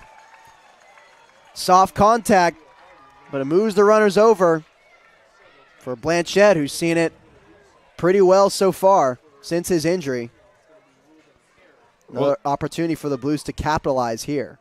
That's one of those where I thought the third baseman Costello was going to cut off the shortstop Dode and make the play himself, but maybe Dode thought that as well, because when it got past Costello, Dode was already so far in the hole, I'm not sure he was prepared, and I'm not sure he would have had a chance to throw out Hansen with how far he was on the infield. But the bases are loaded, you're right. Giovanni Blanchette swinging a hot bat.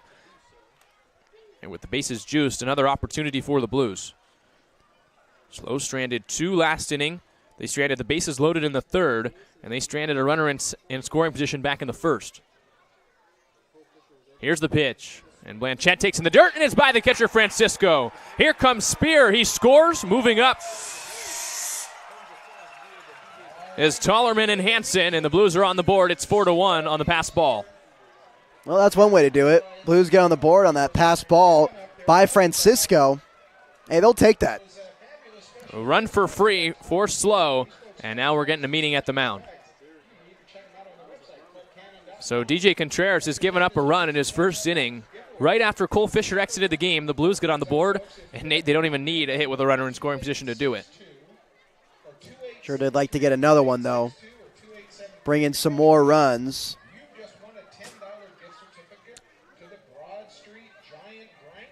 Conversation still goes on with Contreras. He's walked 2 in the inning.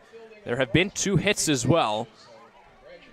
And now you do start to wonder about what this inning could be if there was only 1 out. Maybe Hansen or maybe Ricken doesn't get thrown out at second base. This inning could be even bigger, but still not over.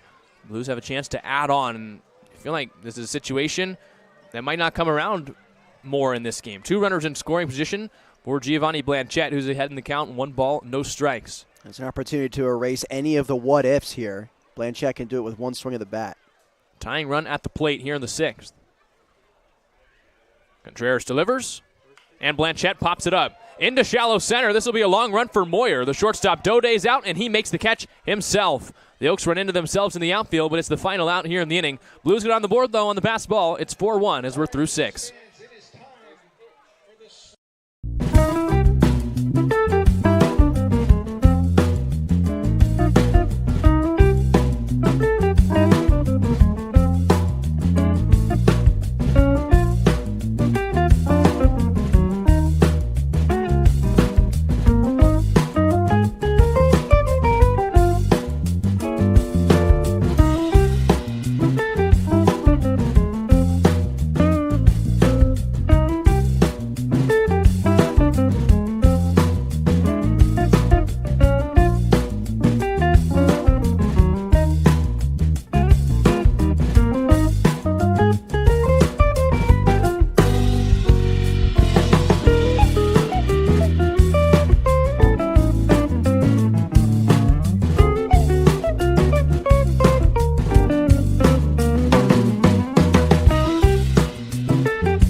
2-3-4 for the Oaks, 2 up here in the top of the 7th. It's Francisco, Durfee, and Costello against Moreno, who stays out on the hill.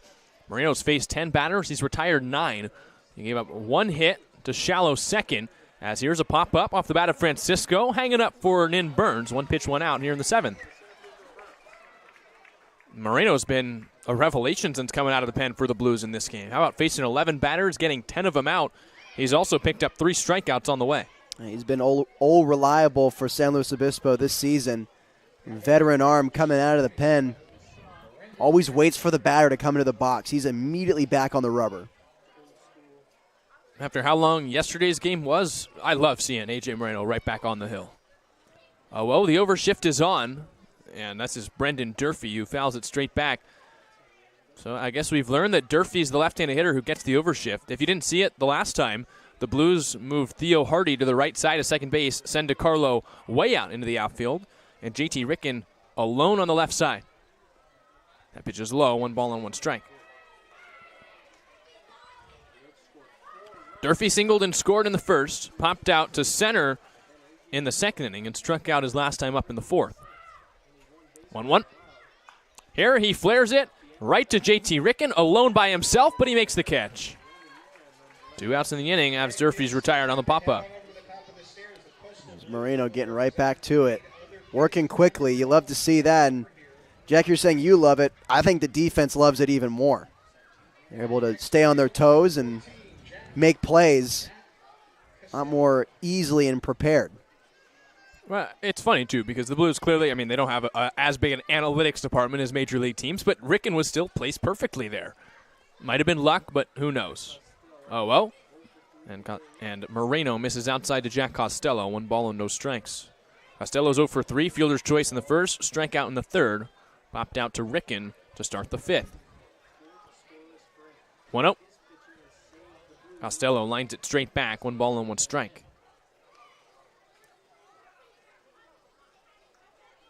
SLO's 2-8 in its last 10 games against the Oaks. One of those 2 wins came in yesterday's contest. The other one came early back in the summer of 2022, where the Blues only won that 1 game against the Oaks all summer. As Costello pops it up to third again, Ricken chases it in foul territory right in front of the dugout for the Oaks. He makes the catch. Another 1-2-3 inning for Moreno. He's worked 4 scoreless frames, and as we head to the bottom of the 7th, Blues got to stop waiting around. It's 4-1 on the SLO Blues streaming network.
Home half of the 7th. Blues only have a couple more outs to play with on offense, and they're back to the top of their order against DJ Contreras, who stays out on the hill. 4-1 the lead for Conejo. Here's Nin Burns to lead things off for the Blues.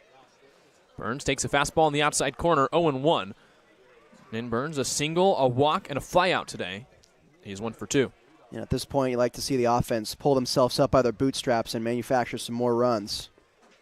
I see you getting in the Western words too. 1 ball, 1 strike. It's Western Wednesday here at Sinsheimer Stadium. That's why we're wearing the cowboy garb. You're hearing so many Southern phrases. Blues trying to come away with a yeehaw victory as Burns flies that one foul. 1 ball and 2 strikes. Trying not to be a Scrooge today because if you know me, I'm not a fan of country music. And I know this probably just upsetted so many people and on the me. stream. And yourself. 1-2. Burns strikes out swinging. So Contreras gets his first K. There's one out here in the 7th. And you're just wrong for that opinion. I'm sorry. There was actually this one time, my freshman year at Towson. One day, they just decided to go after me. They played country the entire day and made it clear it was for me. And whenever it was my turn to hit in the batting practice bubble, they'd say, hey, turn it up for Mills. That's nice of him. It didn't make me like it anymore. In fact, it made me dislike it more. Here's Sam DiCarlo hitting his last at-bat. He takes a ball low, 1 ball and no strikes. So you're looking forward, only 8 more outs offensively for the Blues if they're not able to come back and tie this one up or take the lead. At some point you start counting outs. DiCarlo pops it up. This could be another one. Ranging over is the right fielder right towards the line. He squares up and makes the running catch for the second out of the inning. The Blues are making it a little too easy here on Contreras coming out of the bullpen. Wouldn't be surprised if you saw Hardy taking the first pitch here. Well, you think back to last inning, the Blues had a chance to really draw things close. It was Giovanni Blanchette at the plate, a 1-0 count. There was just a mound visit, and he swings at the 1-0 and hits a weak pop-up. Contreras had worked so hard. He had thrown a pass ball or a wild pitch with the bases loaded, but Blanchette let him off after that 1-0 pitch, and Hardy takes off the outside corner, 1 ball and no strikes. Hardy looking for his first hit today. Average has dropped below 300. He struck out, grounded out, and walked. 1-0. He takes outside again with the changeup. 2 balls and no strikes. 2 balls, no strikes on the switch-hitting shortstop from San Jose State as Contreras works with 2 outs in the inning. From the windup, he kicks and fires. And Hardy takes low. 3 balls and no strikes. When you have a guy with control issues and you're swinging early in a count at a pitch that maybe isn't perfect, you sometimes just let him off the hook. Exactly. That's what we've been seeing so far in Contreras' outing. 3-0. Hardy takes ball 4. And that's what happens when you take a 4-pitch walk for Hardy, and he's aboard with 2 outs. Hardy was just patiently waiting for a pitch he liked. Never got it. Was able to draw a walk there for Justin Trimble, and this is a kid who can hit the ball really hard. Trimble had a chance back in the 3rd. He struck out to strand the bases loaded on 3 pitches. Last time he came up, he started the 6th by grounding out to the first baseman, Durfee. But here, another chance with the runner on, and Francisco's going to go out to talk with his right-handed reliever. So Hardy draws his 2nd walk of the day. He's drawn a handful of those all summer. It's been one of the qualities that the coaching staff has liked so much about Hardy. That's now 7 walks and just 7 games for Hardy. So showing the ability to get on base. Justin Trimble trying to do the same here and extend this inning. If Trimble can reach, the tying run would come up. And the Blues have had no problem reaching base. They'll draw walks, but they got to do something about it.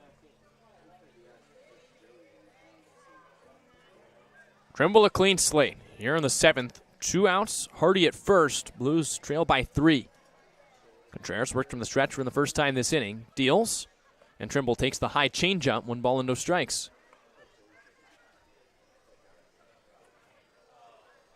Trimble a career on base percentage through 29 games at UCSB of .316 across 32 at-bats. 1-0. That pitch is a little out. 6 balls in a row, 2 balls and no strikes. That's a pitch that Contreras has been getting so far, and I think Fisher was getting pitches like that as well. Sort of seeing the script flipped here. Was he comfortable throwing here in a 2-ball, no-strike count? The pitch. Trimble swings and he bounces it to second. High hop for Schwartzberg. That's the final out of the inning. You go from 6 balls in a row to a ground out, and the Blues strand another runner. Through 7, it's 4-1 Oaks.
top of the 8th, and the Blues turn to a new arm. It's the Canadian Boston Warkentin coming out of the pen. 6'2", 205-pound right-hander from Ladner, British Columbia. Warkentin carries a 3 ERA across 3 league innings so far for the Blues into this one, and he takes over in the 8th. Blues trail it by a score of 4-1. As Warkentin readies up to face Peyton, Dode, and Christopher Wright to try and keep this one close for the Blues. SLO's offense, it's just been a ghost town for him so far today. Only 4 hits, and they've yet to come up with one with a runner in scoring position all day. They've stranded a handful of batters as Warkentin deals a fastball there on the outside corner. No balls and 1 strike.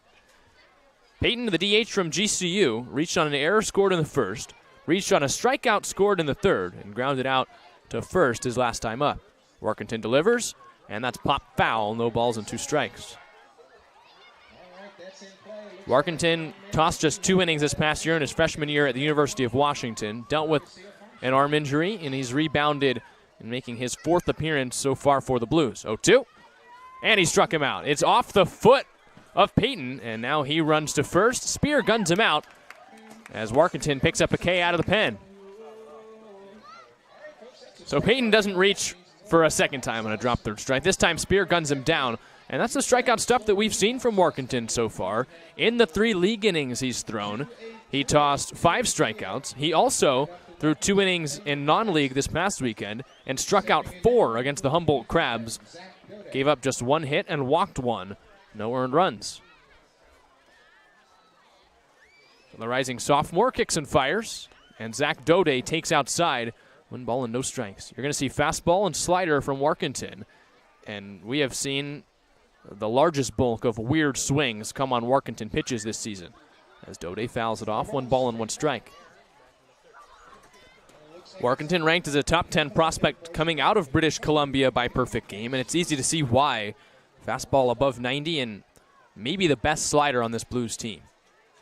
He deals 1-1, and Dode fouls it off again. 1 ball and 2 strikes. Same spot. Same deal. Take it home courtesy of our 3 foul ball sponsor, Farm Supply. So a 2-strike count as Warkentin from the windup strides and shoots. And Dode takes the slider low. Nice pitch and a 2-strike count, but a nicer take by Dode. 2 balls and 2 strikes.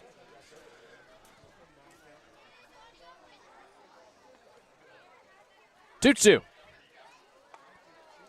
Inside with a breaking ball. 3 balls and 2 strikes. Warkentin tried that inside corner and couldn't quite bend it around.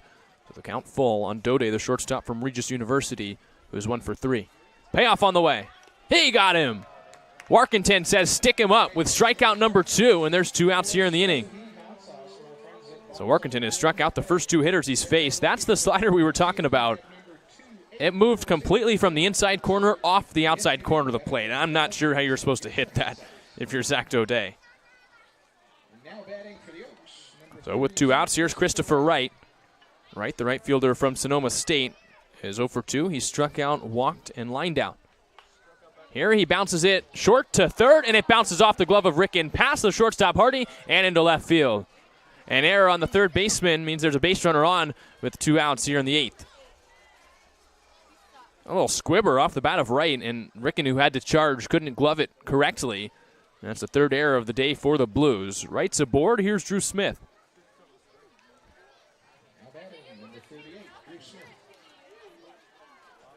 The Oregon left fielder has popped out, grounded into a fielder's choice, and then popped out again. He's 0 for 3, and he takes the fastball in there, strike 1. Delayed steal off the glove, and Spear can't throw him out. The fastball just popped out of the leather of Spear, and moving up to second base is Christopher Wright. Now a chance with 2 outs with a runner in scoring position for the Oaks to add another run.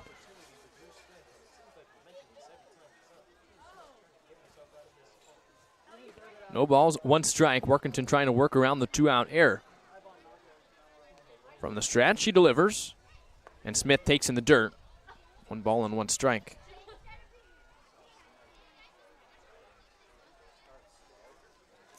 Blues trying to get back in the dugout, keep the deficit at 3. It's been so hard for them to score runs today. I'm not sure they can afford to give up too many more runs defensively. As Warkentin strides and shoots and gets the swing and a miss. That's the awkward swing we're talking about. As Drew Smith didn't know whether to swing or go around, he did a little bit of both.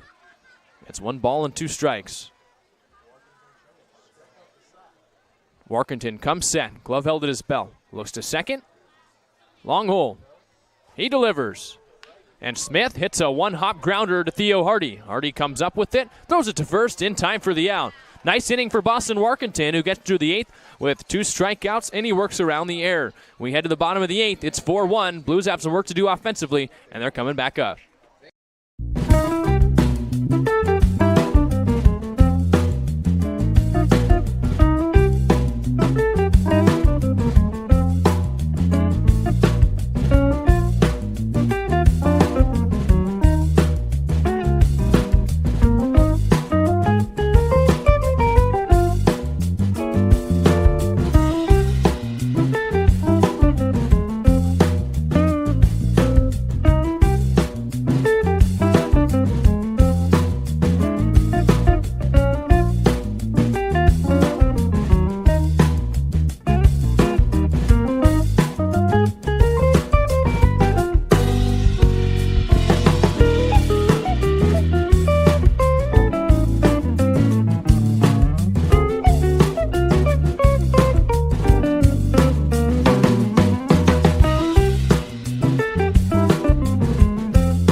Bottom of the 8th, the Blues only have 6 more outs to work around with on offense, and there's a new pitcher coming in. It's the lefty Colby Downard for the Oaks.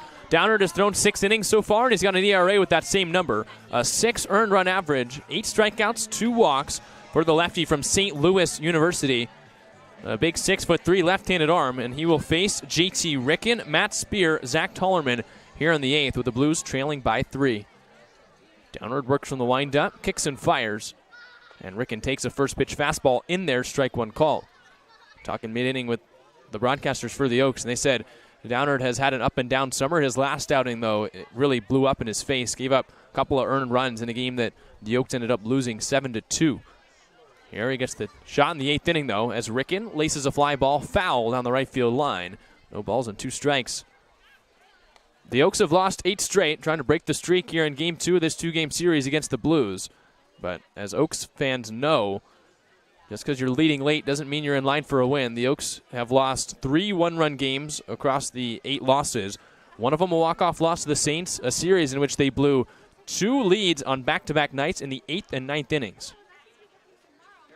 0-2 on Ricken as Downard kicks and fires. Ricken takes low with the breaking ball, 1 ball and 2 strikes. So we'll see if the Blues have a comeback in them. Trying to win their first series against the Oaks in any of the last 3 summers. Ricken singled his last time up before he was thrown out trying to steal second. 1-2. Here he laces a ground ball on 2 hops to the shortstop, Dode. Dode from the outfield grass, throws low, and it's by the first baseman, Durfee. Ricken turned towards second, now returns to the first base bag, and a sign of life for SLO as Dode throws it in the dirt. So maybe a crack in the door that the Blues needed. Ricken is aboard on the first error of the day. Dode throws it low, and Durfee can't scoop it out. So Ricken's aboard for the second straight time. Here's Matt Spear. You're just waiting for the Oaks to slip up if you're the Blues, and that might have been the slip up that the Blues needed. Here's Matt Spear, and Spear takes the fastball high, 1 ball and no strikes. Ricken has to be careful on the base pass. Last time got a little too greedy on a ball in dirt and was thrown out at second by Francisco, the catcher. Lefty-lefty matchup as Downer works from the stretch. He delivers, and Spear takes a breaking ball. Strike 1 call on the outside corner. It's 1-1. Matt Spear today walked his last time up and scored a run. The lone run the Blues have scored today. He struck out looking back in the fourth, grounded out to the shortstop Dode back in the second. 1-1. Spear shoots it foul on a line off the facing of the dugout for the Oaks. 1 ball and 2 strikes. The same count as last at bat. Downer doing a good job getting ahead of hitters. He's not a guy that's walked too many this summer. Only the 2 walks in the 6 innings. He's got a save so far this summer, so he's been trusted late in games.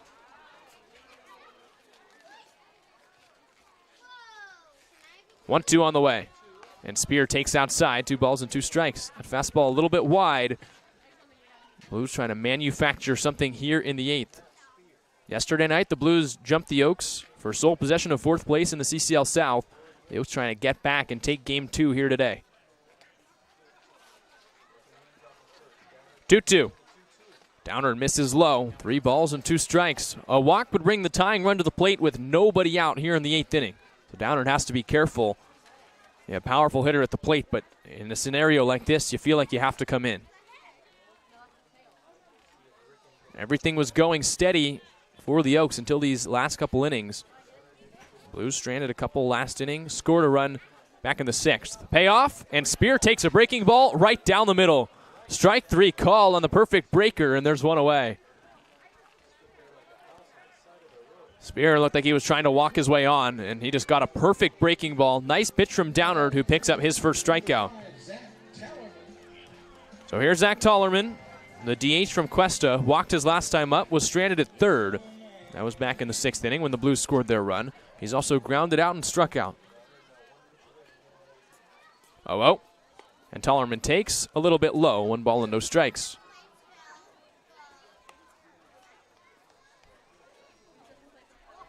Ricken leads at first. He reached on the error to start this frame.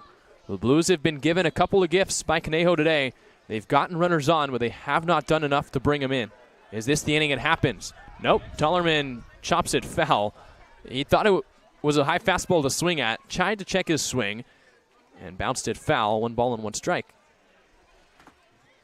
And he's lucky that it went foul. That might have been a double play to end the inning had it not skirted a little to that right side of the first base line.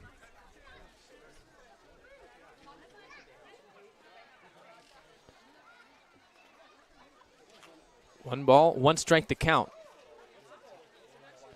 Downard, the lefty, kicks and fires, and Tollerman bounces it this time towards the mound. Downard off the hill, he spins, throws, and Durfee catches it on the backhand for the out. Ricken moves up to second. That's the second out in the inning, though. And now, with 2 away, here comes Jason Hansen.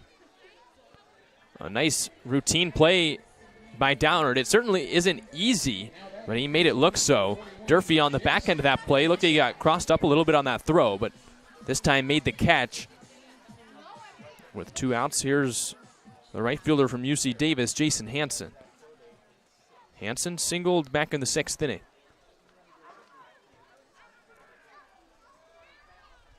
Ricken stands at second. Downard looks there, now comes home, and Hansen lines it straight back. No balls and 1 strike. Even if the Blues can strike for 1 in this inning, you make it a more stressful 9th. Got to find a way to take advantage of the error by the Oaks.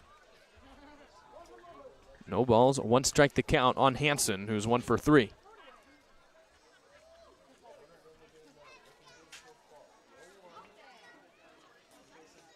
Oh, 1 on the way. Hansen takes high, 1 ball and 1 strike. Jason Hansen heading to UC Davis next year after playing at Yuba College this past season. Led the 49ers in nearly every offensive statistical category entered this game for the Blues with a 167 league average. And he's come up with some big hits in non-league, trying to find one here in CCL play, Game 2 against the Oaks. 1-1. Hansen pops it up. Into shallow center. Moyer ranges over to his left, calls off right, and makes the one-handed catch. The Oaks strand the leadoff error as the Blues can't come up with a hit yet again in scoring position. We head to the ninth. It's 4-1 Oaks.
Top of the ninth, new pitcher in for the Blues. It's Matthew Gonzalez, who carries a 12.27 league ERA into this contest across 3 2/3 innings. He's been much better across the totality of this summer.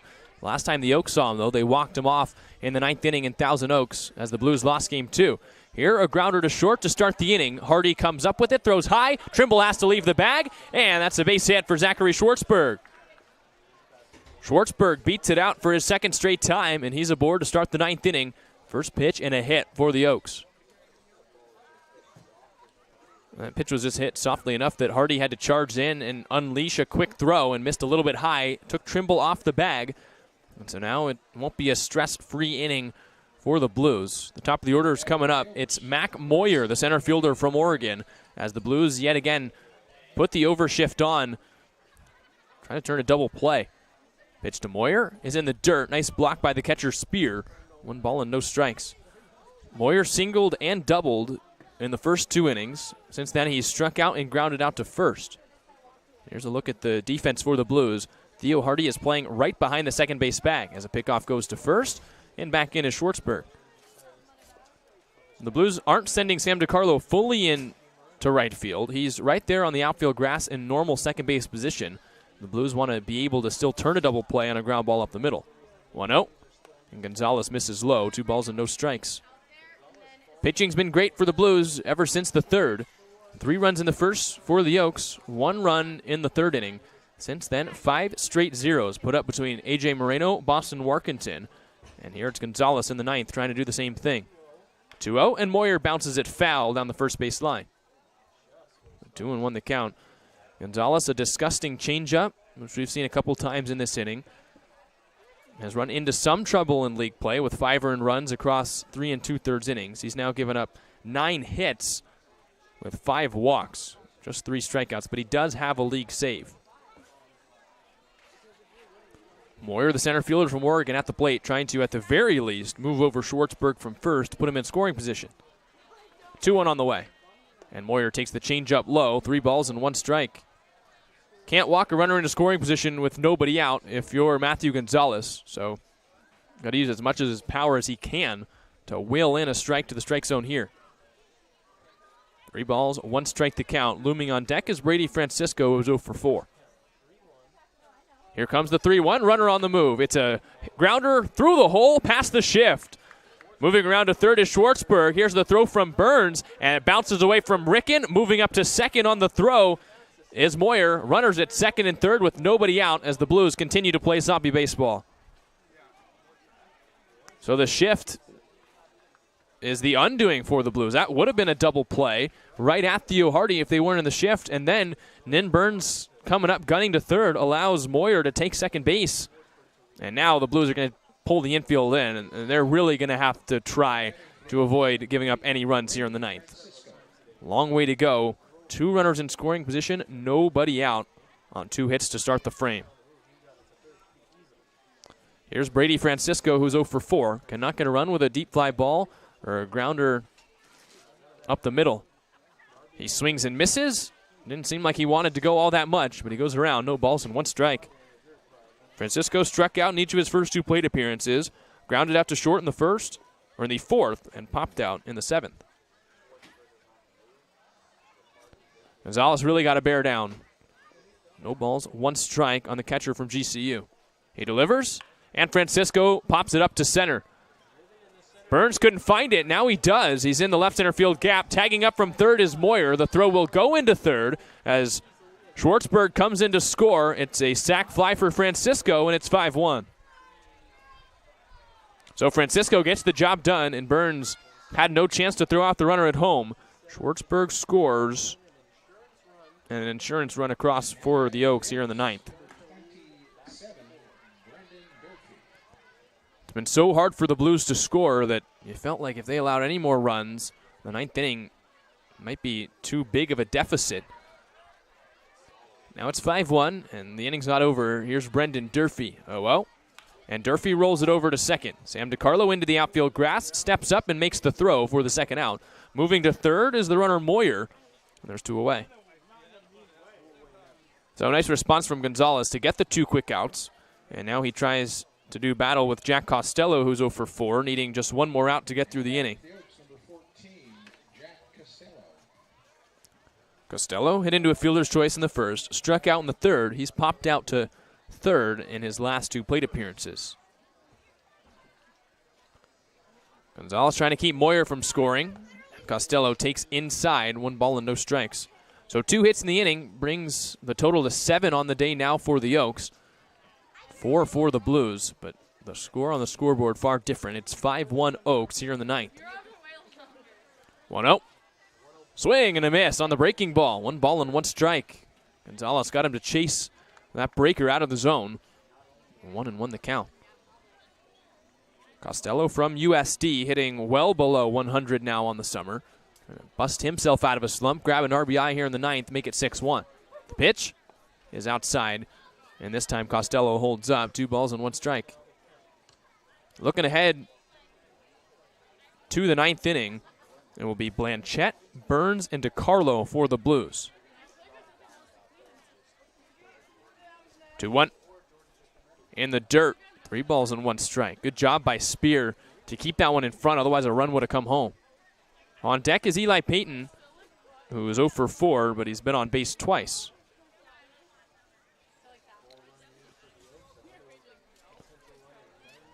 Gonzalez with a 3-ball count. Comes home, and Costello checks his swing and goes around on that inside fastball. 3 balls and 2 strikes.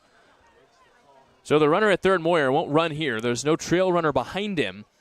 But a 3-2 count, 2 outs. He will be running on the crack of the bat. Gonzalez comes set, comes home, and Costello takes way inside. It's a walk, and it's first and third with 2 outs. Here comes Eli Payton. A little bit of a troublesome ninth for Matthew Gonzalez. The Oaks have been his kryptonite so far this season. Gave up the walk-off in Game 2 earlier this season out in Thousand Oaks. He's given up a run here in the ninth. Still battling with the Oaks. Here's Payton. Reached on an error in the first, a drop third strike in the third. Since then, he's grounded out and struck out. Oh, well. That's in there, strike 1. Shift is still on for the Blues. They're trying something new here today. It's worked, and it hasn't worked. As Hardy still on the right side of second base. DeCarlo into the outfield. Oh, one runner takes off.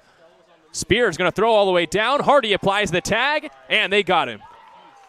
Costello thrown out by Spear, and that means we head to the bottom of the ninth. Saddle up, the Blues trail by 4, and they've got some work to do on offense. It'll be Blanchette, Burns, and DeCarlo when we come back on the SLO Blues streaming network.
Well, here we go. Bottom of the ninth. Last chance for the Blues. It's 5-1 Oaks as Downard stays out. He'll face 9-1-2, starting with Giovanni Blanchette here in the ninth.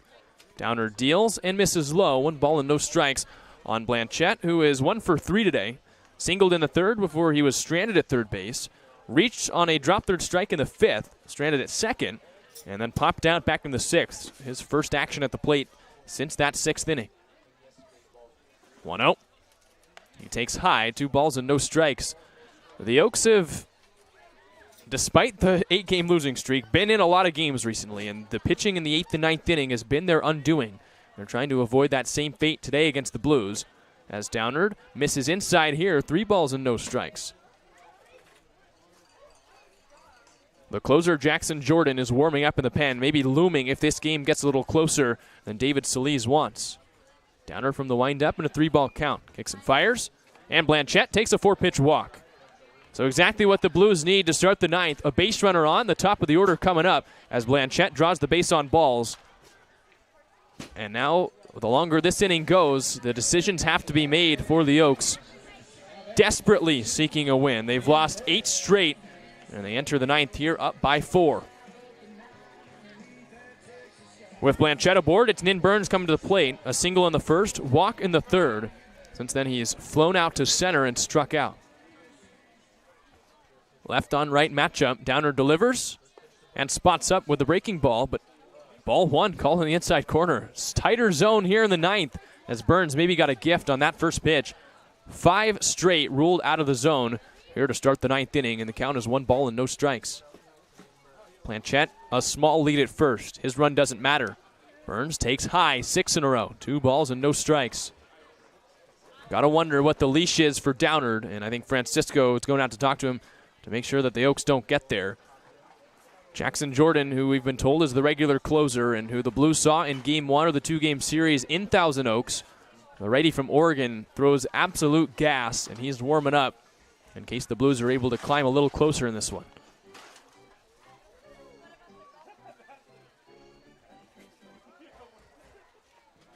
If you're wondering, Blanchette has good speed at first base. When I say his run doesn't matter, it's because the Blues need to score more than 1. It's a 4-run deficit. The Blues need 4 to tie, and they need 5 to take the lead. A crumble of that proportions is not out of the realm of question for the Oaks. They've had games like that recently, and they're trying to avoid that here in the ninth, trying to avoid losing their ninth straight.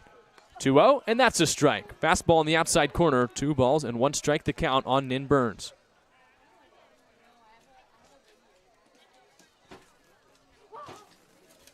So 2-1 as Downard has seemingly refound the strike zone. He comes set and comes home and throws same pitch, same spot, same result. It's 2 balls, 2 strikes.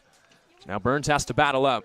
The leadoff man from Cal Poly Pomona trying to reach to continue the rally here with nobody out in the ninth. Downard sets, now delivers, and Burns strikes out swinging. Second swinging strikeout in a row for Nin Burns, and there's 1 out in the ninth inning. So it went from 2-0 to 3 straight strikes, 2 taken by Burns, 1 swung at. And here is Sam DiCarlo. DiCarlo is 1 for 4, singled in the 5th. It's not going to take 1 swing for the Blues. It's going to take a long line of good at-bats for San Luis Obispo, and they're maybe even hoping that the Oaks may throw a couple errors in there as well. They'll need some help as DiCarlo takes high, 1 ball and no strikes.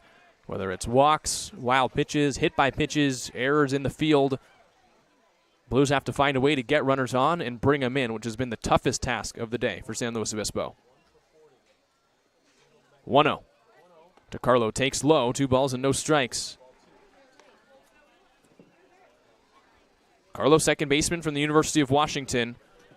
He's hit the ball well today. Has the single, also lined out in the first inning to center field. On top of that, he's got a strikeout and a pop-up. 2-0 offering. And DiCarlo takes on the outside corner, strike 1 call. So the count 2-1 on the UW freshman. Saw the most at-bats of any freshman for the Huskies this past year. 168 at-bats. He picked up 45 hits, 7 of them homers. 2-1. And DiCarlo bounces it towards second. This could end the game. The second baseman, Schwartzberg, opts to go to first as the ball was hit a little bit too slow. The game continues. There's 2 outs, though, and the Blues will have to do it all with 2 away. Blanchette moves to second on the fielder's choice ground out by DiCarlo, and now everything rests on the shoulders of Theo Hardy. Hardy, the switch hitter, hitting right-handed for the first time today. First at-bat against a lefty as Downard's in here in the ninth. Hardy has walked twice, struck out, and grounded out.